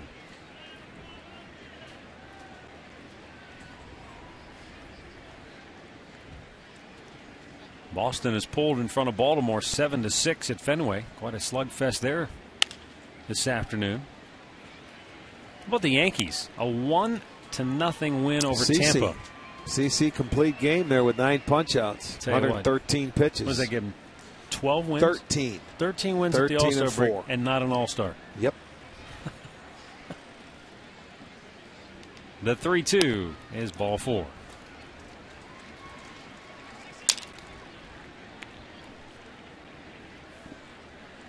It's going to bring up Corey Patterson, 1 for 3, drove in a pair of runs in that big third inning. That was the backbreaker for Carlos Carrasco today. Couldn't get out of that inning. And Toronto batted around, scoring 5 times.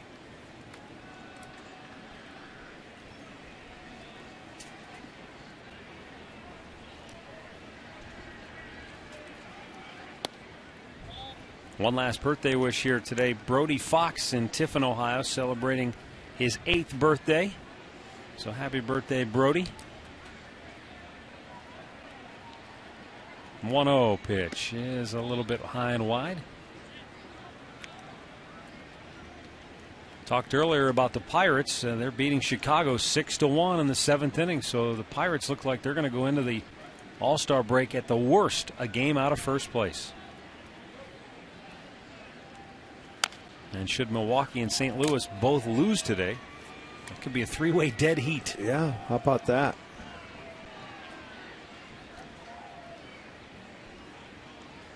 Andrew McCutchen has driven in 5 runs in that game for the Pirates. He's been added to the All-Star team.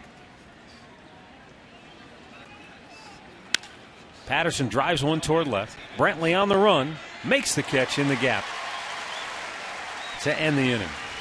Time now for the Cleveland Clinic 7th inning stretch. Indians fans, time for you to get up and let's move it.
At Panini's, 18 locations in Northeast Ohio. Visit paninisgrill.com for a location near you.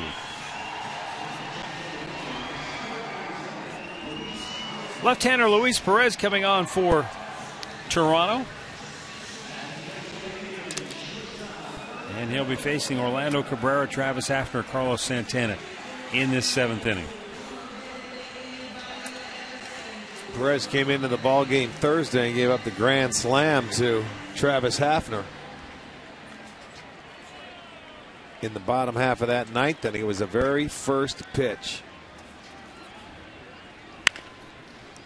Chopper to short.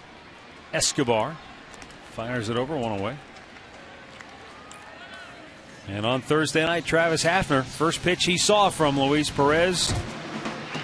Fastball, and he wanted it up and in, and they just didn't get it there. But boy, that was about the only thing positive in this series for the Indians. The rest of it has been all a little shaky. I mean, by rights, that's the only inning they really played in that game. They were down 4-0. They were getting shut out going into the 9th inning. So that was the only inning that they really played well. Other than that, it's been Toronto-dominated series. Travis Hafner 0 for 2.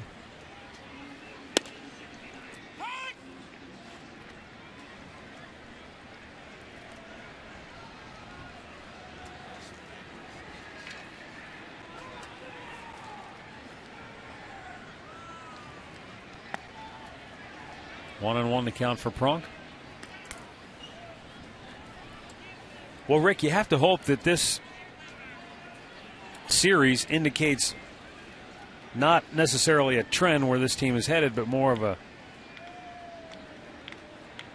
spot where they maybe got caught looking ahead to the All-Star break. Well, you know, it's hard to say. When you don't hit, you know, it always looks like that. It looks like you're dead, and they really haven't hit in this series. Yeah. Toronto, they came in and they've been hitting everything. You know, 2 outs, been hitting a long ball. But when you don't hit as a team, you really look bad. They've had opportunities now. They just haven't been able to come through with a base hit when needed. Let's go back to the studios while we have a moment here. Check in once again with Al Pulowski. All right, Matt, we'll stay in the Central, go to Chicago. White Sox and Twins, top of the 4th inning. Jason Repko, a double for Minnesota. That made it 2-0 as he gets a run home there. Minnesota adds another one in the 5th. They are leading the White Sox now 3-0 in Chi-Town. Back to you, Matt. All right, thanks, Al. Detroit still leading 1-0 over Kansas City in the 5th. Carlos Santana, 2 for 3, 2 singles.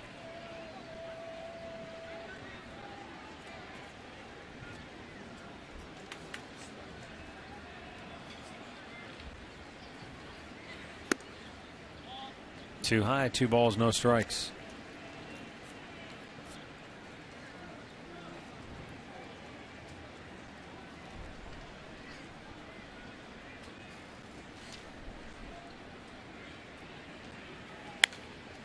Right back to the screen.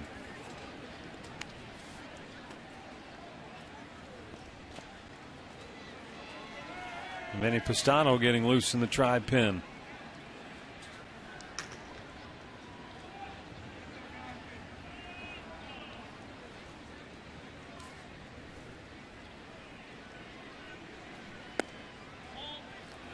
Three and one for Santana.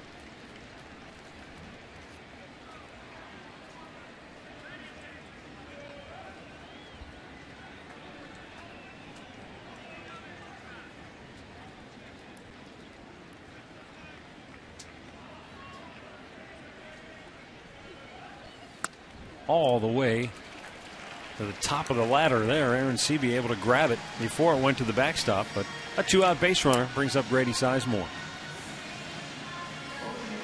Sports Time Ohio and Jimmy Hanlon want you to play golf at 10 of the best spots in Northeast Ohio. You get a chance to play each of these 10 courses for as little as $25 each. The card will cost $49.95, but it pays for itself if you play twice. Log on to STOHD.com. Check out all the courses you can play. Sweetbriar, Peak and Peak, Whispering Woods, The Quarry, Shale Creek, Aurora Country Club, Ashland Country Club, Little Mountain, Stonewater. STOHD.com. Purchase your card today.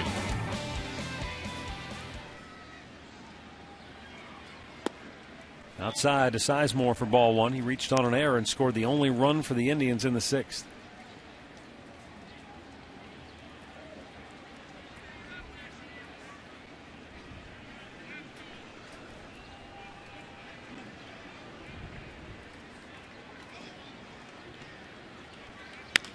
Swatted toward left, but it's going to go foul into the seats.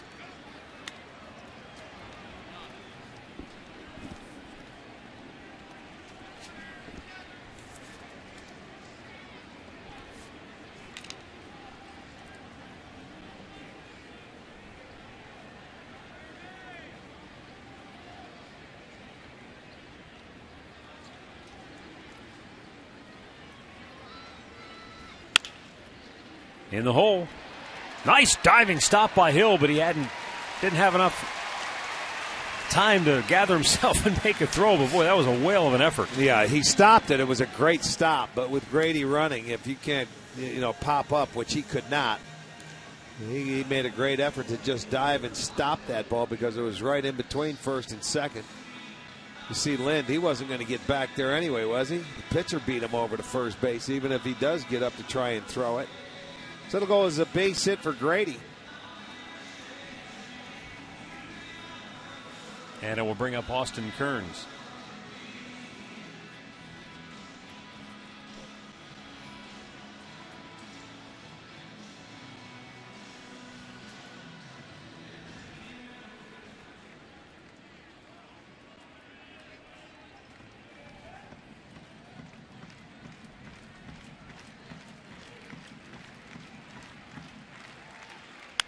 Kearns ground ball foul, third base side.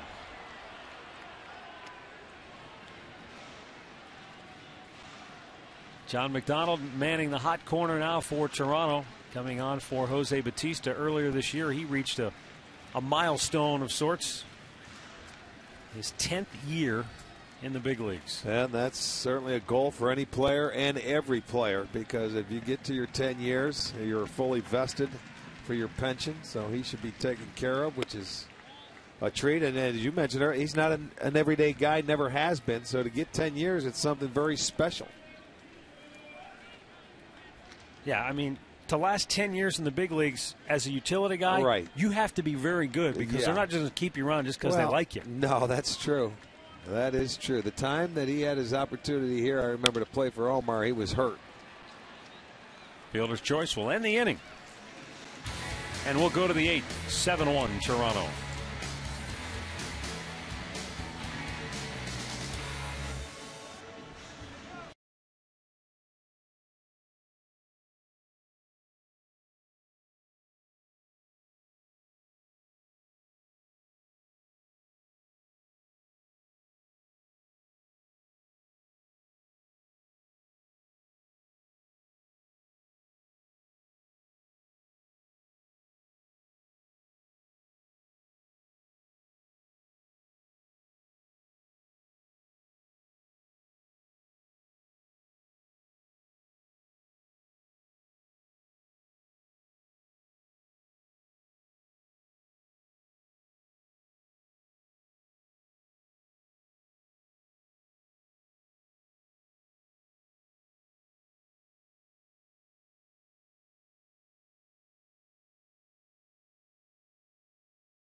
Cast is presented by the authority of the Cleveland Indians and may not be reproduced or retransmitted in any form.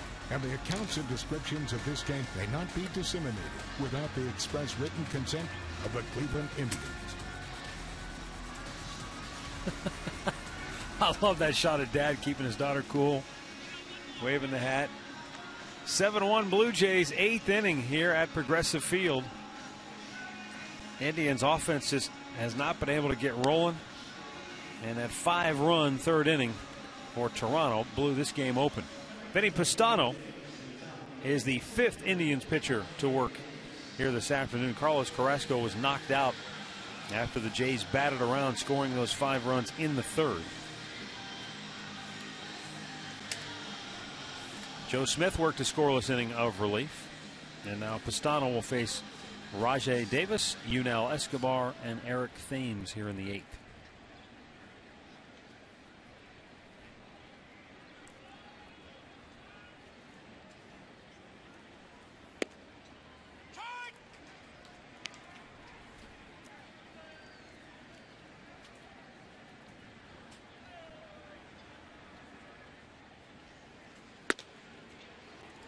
No balls, 2 strikes.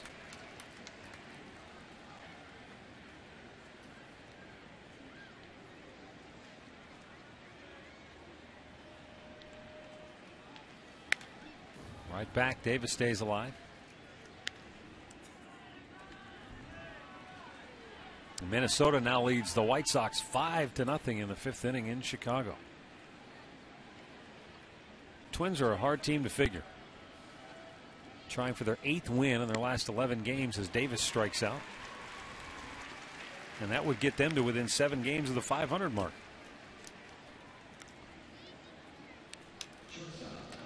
This in-game box score brought to you by your Northern Ohio Hyundai dealers, introducing the Hyundai Assurance Trade-in Value Guarantee. Well, Eric Thames had the big 2-run homer that got the Blue Jays on the board. And then once again, that bottom part of the order. 6, 7, 8, and 9. They all have at least a hit, and they've scored 3 runs today. And 3 runs driven in.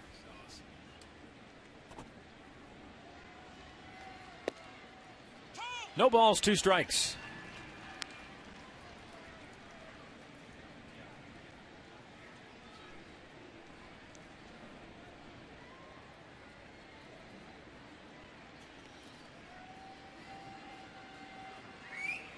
Struck him out, up high with the heater.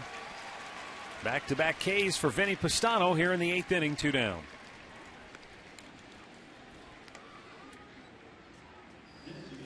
Well, he is awfully sneaky because we see a lot of tardy swings off when Vinny Pistano raises the fastball, elevates it, gets it by a couple of hitters. You see swings that are a little bit tardy.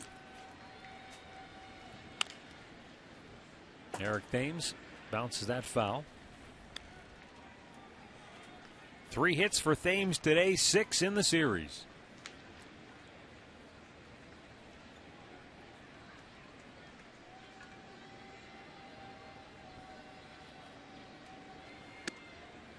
And there's another example of that late swing. That ball just seems to jump and get on top of the hitters. He's thrown 9 pitches, and all 9 have been strikes.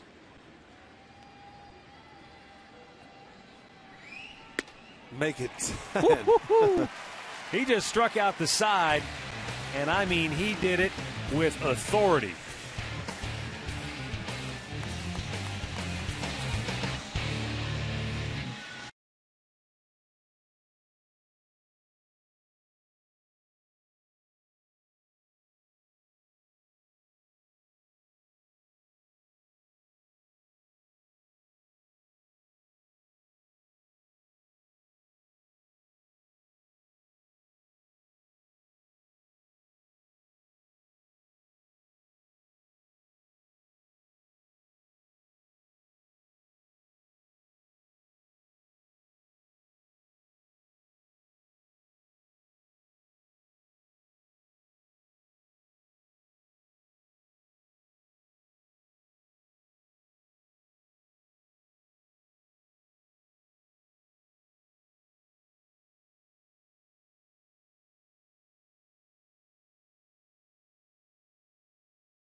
Tribe down 7-1. Luis Perez, who worked a scoreless 7th, stays on to pitch the 8th.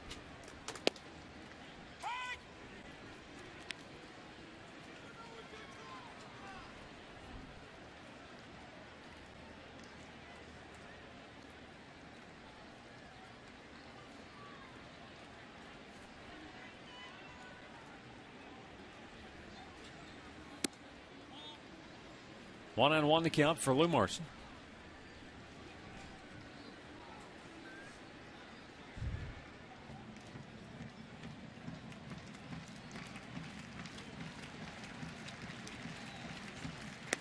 High and wide, 2 balls and a strike.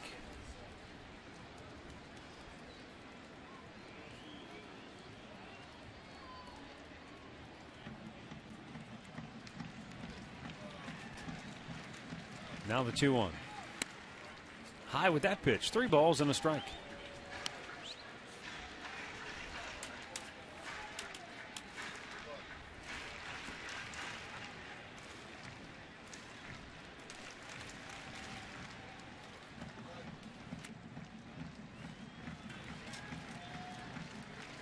Marson shoots that off to the right.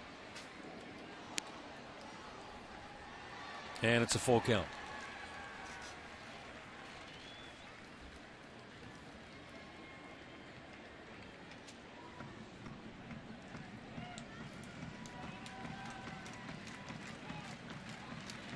Payoff pitch. Ball 4. And the leadoff man aboard for the Tribe here in the bottom of the 8th.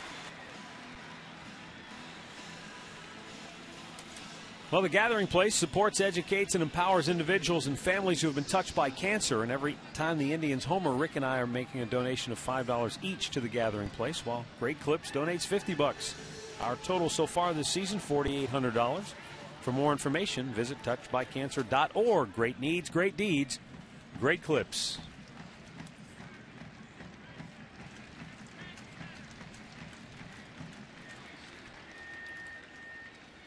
And Luis Valbuena takes a strike.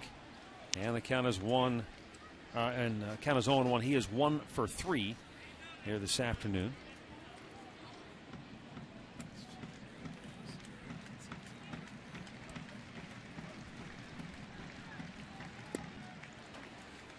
No balls and 2 strikes.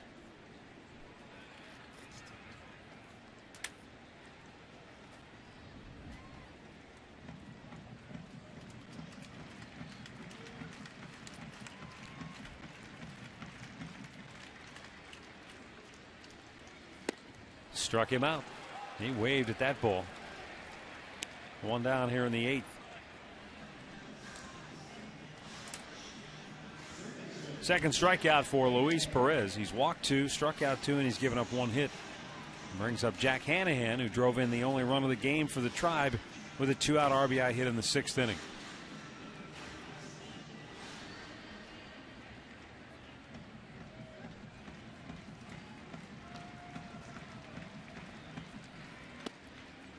At the belt, a called strike for Hanahan.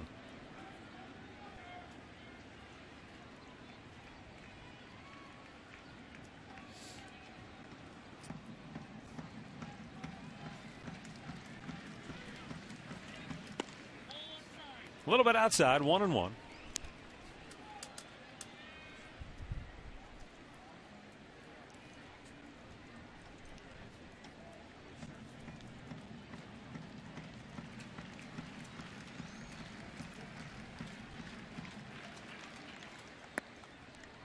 Two and one, same pitch, same result.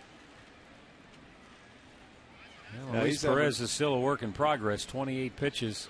Young, yeah. 15 strikes, 13 balls. You know, he's a rookie. He's a young man that's got to come up, and you're right. It's about a 50-50 split here.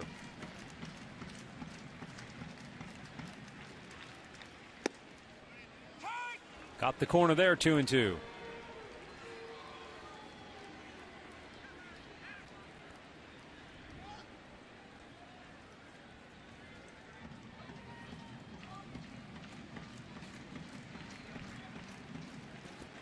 Perez fires. Hanahan shoots it out of play. Philadelphia leads Atlanta over the National League 4-1. They're in the 7th inning. Phillies lead Atlanta by 2.5 games in that NL East. That appears, Rick, to be a 2-horse race. Mets are in 3rd place, but just a couple of games above 500 and 10 games out. Fouled away. Yeah, those two teams will go down. Atlanta would be a good choice for maybe a wild card. If they can continue to play, they've got solid pitching, and they get some offense to come around. They're a good team. Tell you who else continues to play well. The Indians took 2 out of 3 from the D-backs, but Arizona just 2 games behind San Francisco in the NL West. Hanahan back out of play. Giants are the late game today. They're hosting the New York Mets out in the Bay.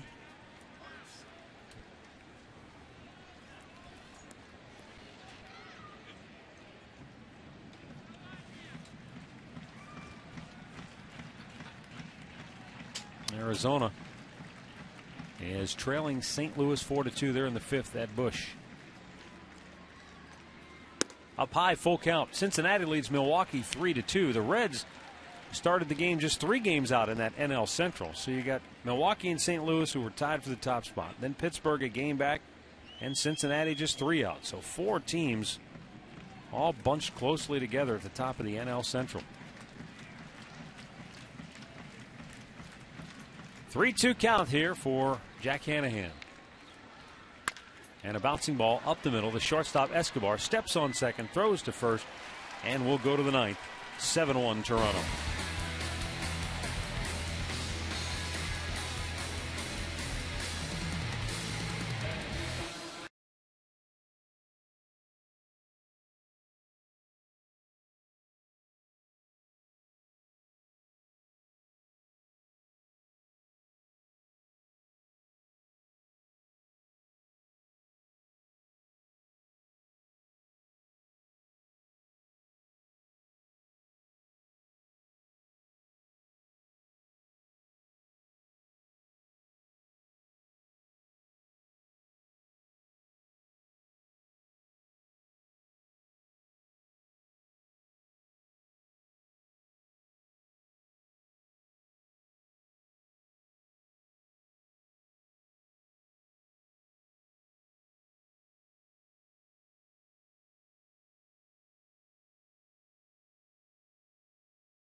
Progressive Field. And Tony Sipp, the 6th Indians pitcher to work here today. Coming into his 40th game this year. So pretty much we knew everybody was going to get a little work in before the break with a 3-inning start by Carlos Carrasco today. And Tony Sipp leads this team. Rafael Perez with 40 and Tony Sipp with 40 appearances.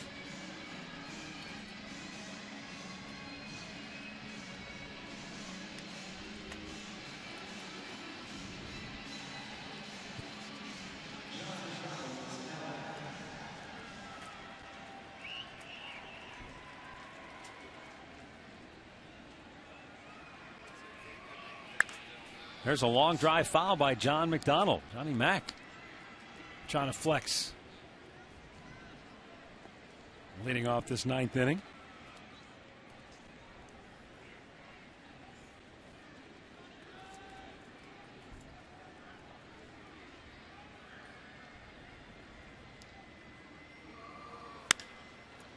High fly ball, left field. Michael Brantley makes the grab, one away. Stay tuned after the ball game for the Conrad's Tire Express and Total Car Care post-game show. Conrad's, home of the lowest everyday tire price guarantee.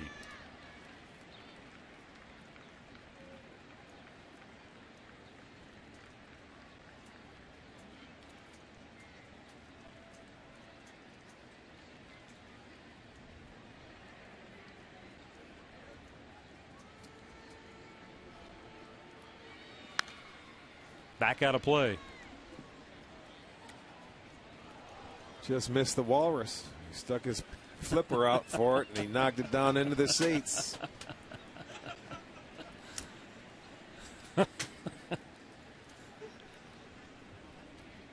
Adam Lynn looks at a ball in the dirt, 1-1.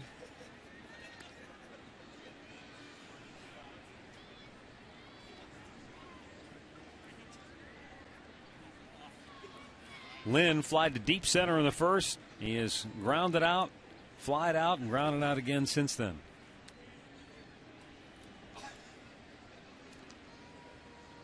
Tony Sipp with a 1-1 and a swing and a miss.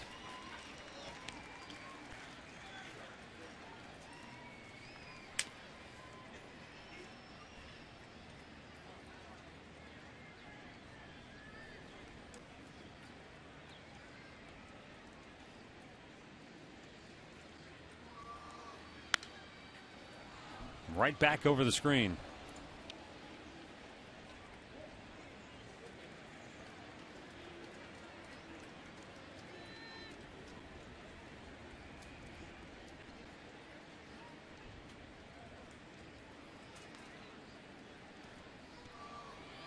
Swung on and missed. He struck him out. 2 down here in the ninth for Tony Sipp. And it will bring up Aaron Hill.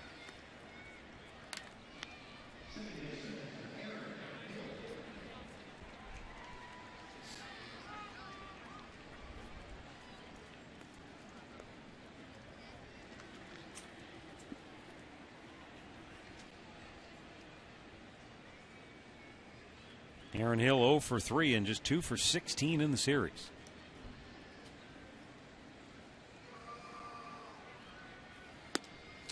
Well, he hit a ball in his last at-bat off Joe Smith. That Orlando Cabrera took a hit away from him on that backhanded stab at short. Hit it right on the nose. He was down in the count 0-2, and he was picked cleanly.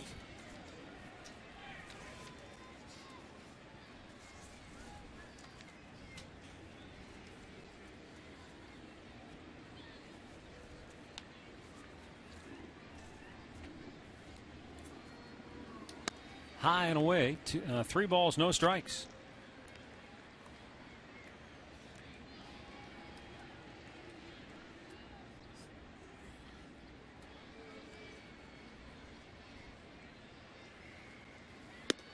There is a called strike, 3-1.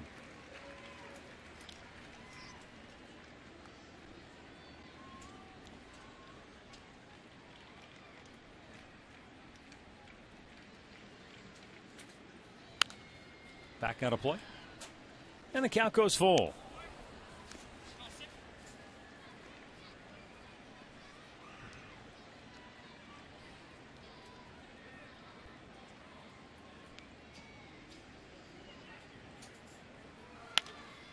Once again, he fouls it back. Well, if Toronto hangs on, and by all accounts they should, the all-time series between these two teams will be dead even. Boy, oh boy. How about that? 186 wins apiece. The payoff pitch is swung on and missed. Tony Sipp strikes out a pair, and we go to the last of the ninth. 7-1 Blue Jays.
On the first half of baseball as we go to the All-Star break. Indians will be back in action, of course, on Thursday night in Baltimore. Don't forget to watch the All-Star game with Asdrubal Cabrera starting at shortstop for the Tribe. Chris Perez will also be there. That will come your way Tuesday night on Fox. Tomorrow right here on Sports Time Ohio, the Tribe Report at 6, and then a little flashback game, Indians-Red Sox from April 7th, early in the year here at Progressive Field. So if you need your Indians fix tomorrow, tune in to STO tomorrow evening. Third time that Frazier has appeared in this series.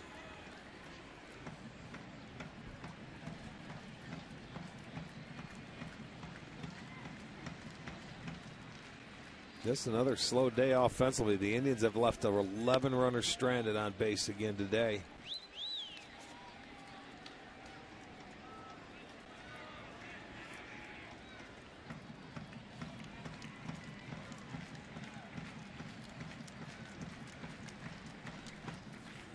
The 1-1. Brantley with a line drive, base hit into right field.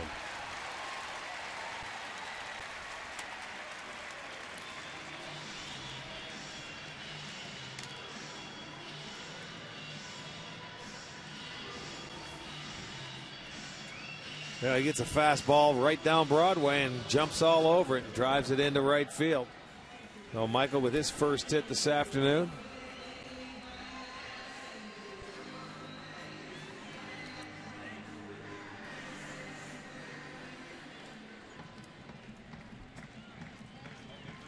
Orlando Cabrera 0 for 4. Looks at a ball down low.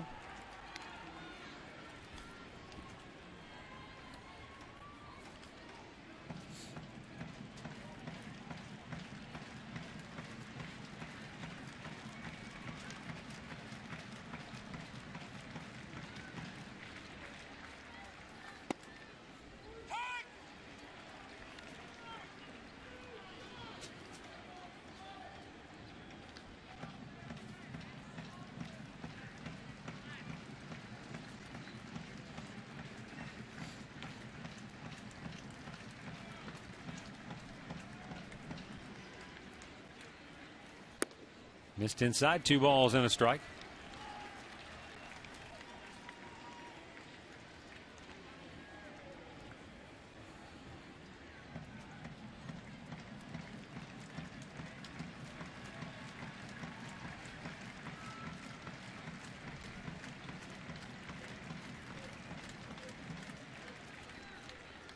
Two-one delivery, and Orlando shoots it back out of play.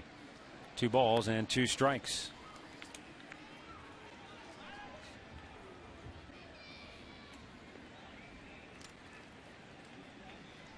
Philadelphia's pretty much put that game with Atlanta out of reach. They now lead the Braves 10-1. That happened in a hurry. Yeah, it sure did.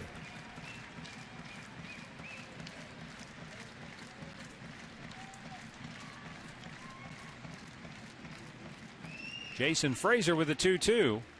And it's right back again off the bat of Orlando Cabrera.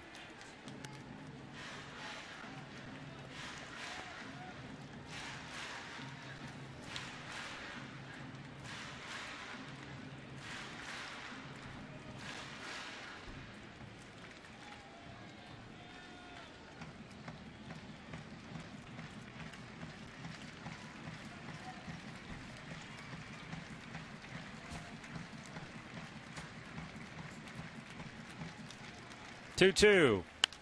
Again, he just keeps spoiling them away. Yeah, just staying alive. Fouling it off. We witnessed a very good at-bat last night with Travis Buck just to stay alive until he got something that he liked, and he ended up tying the game up in the 9th. What a great at-bat when you talk about game on the line in the clutch.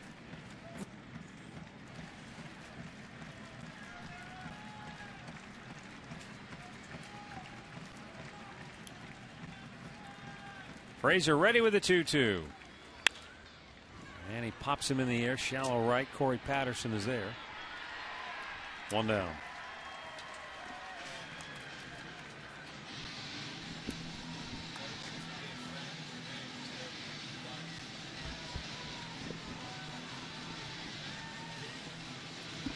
Travis Hafner 0 for 3 with a walk.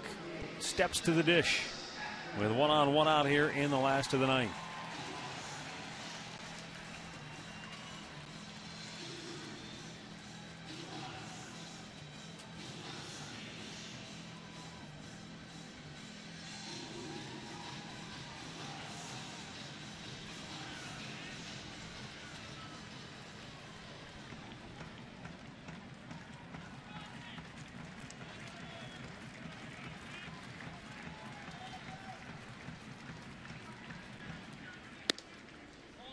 Up high, ball 1 to Pronk.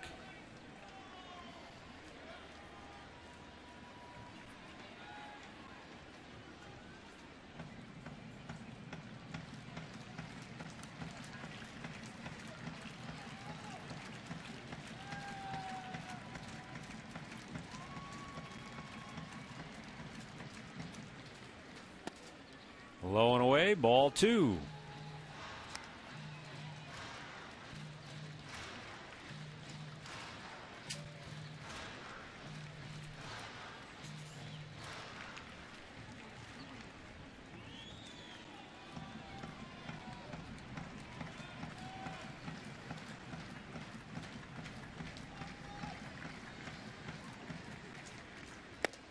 That caught the outside part of the plate.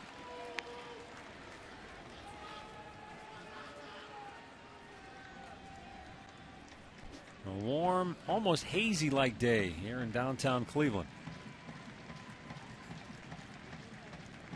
Blue Jays with a 5-run third inning. Jumped on top and have not looked back. 2-1 pitch to Hafner. And you can hear Hafner. His immediate words were, "Come on."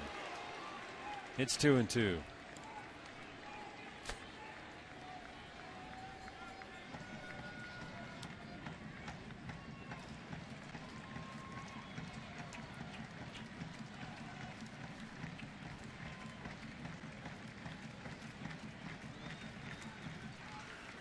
The pitch to Hafner is swung on and missed. 2 down as Pronk strikes out. And that will bring up Carlos Santana, who has 2 singles, a walk, and he has also struck out here this afternoon.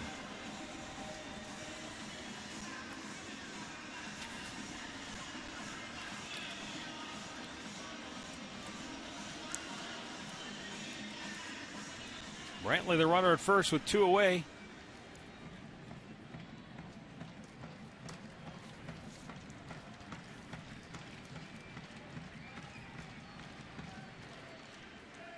And Carlos looks at a strike.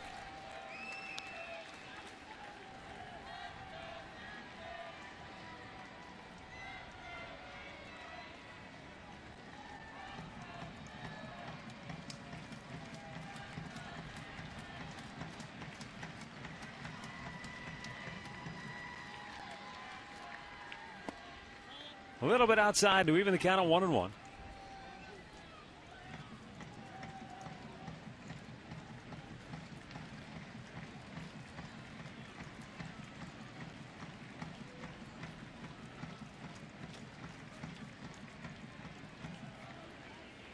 In the dirt, 2 balls and a strike.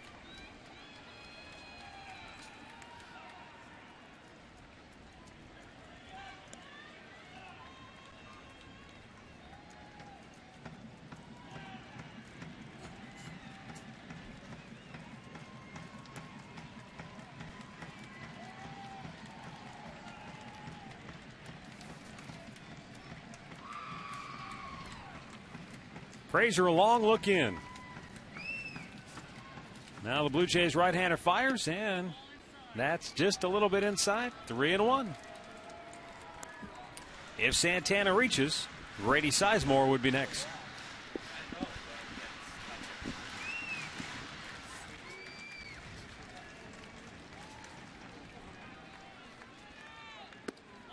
Ball 4, he walked him. So 2 on, 2 out, and Grady Sizemore will be the batter. 1 for 4 on the afternoon.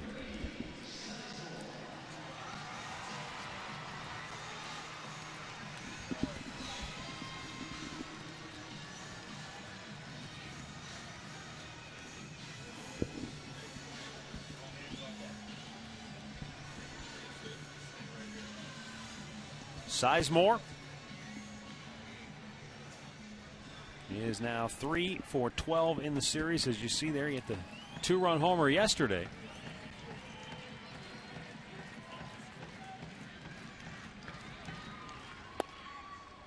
Frazier fires a strike. Boy, he's really labored here. That's already 21 pitches for the Blue Jays right-hander. And this is the 5th batter he's faced in the inning. Frank Francisco, one of the closers for Toronto, up loosening. You talk about a bullpen by committee. John Farrell has exactly that here in Toronto. And Blue Jays have 5 different pitchers with at least one save. Yeah, that's a tough way to go. It really, as we know, no stability in that bullpen when you don't have a guy that closes games consistently for you. Yeah, when you don't have that go-to, clearly defined guy at the back end, everybody else's roles sort of are in flux. Not that it can't work, but more often than not, it doesn't. Does it. The 0-2. Up high, not by much. Brady stays alive.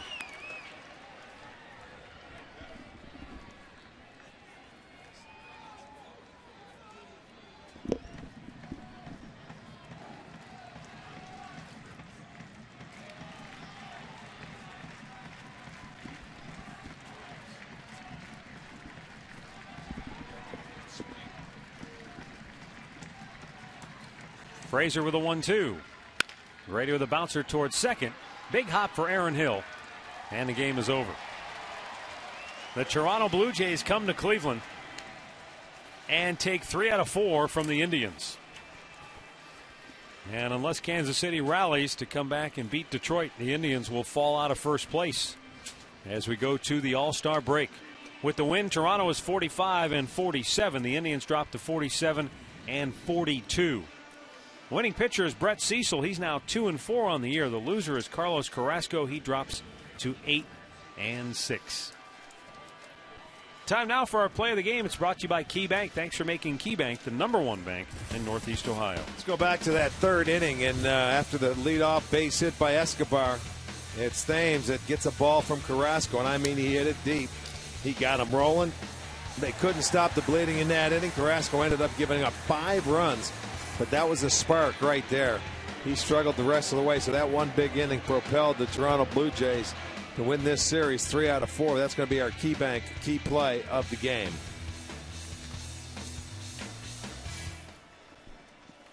So what has otherwise been a tremendous first half of baseball for the Indians comes to an end on a disappointing note here this afternoon. But all in all, you have to be very pleased with what the Indians have accomplished so far this year. We're back with the Conrad's Tire Express and Total Car Care postgame show next.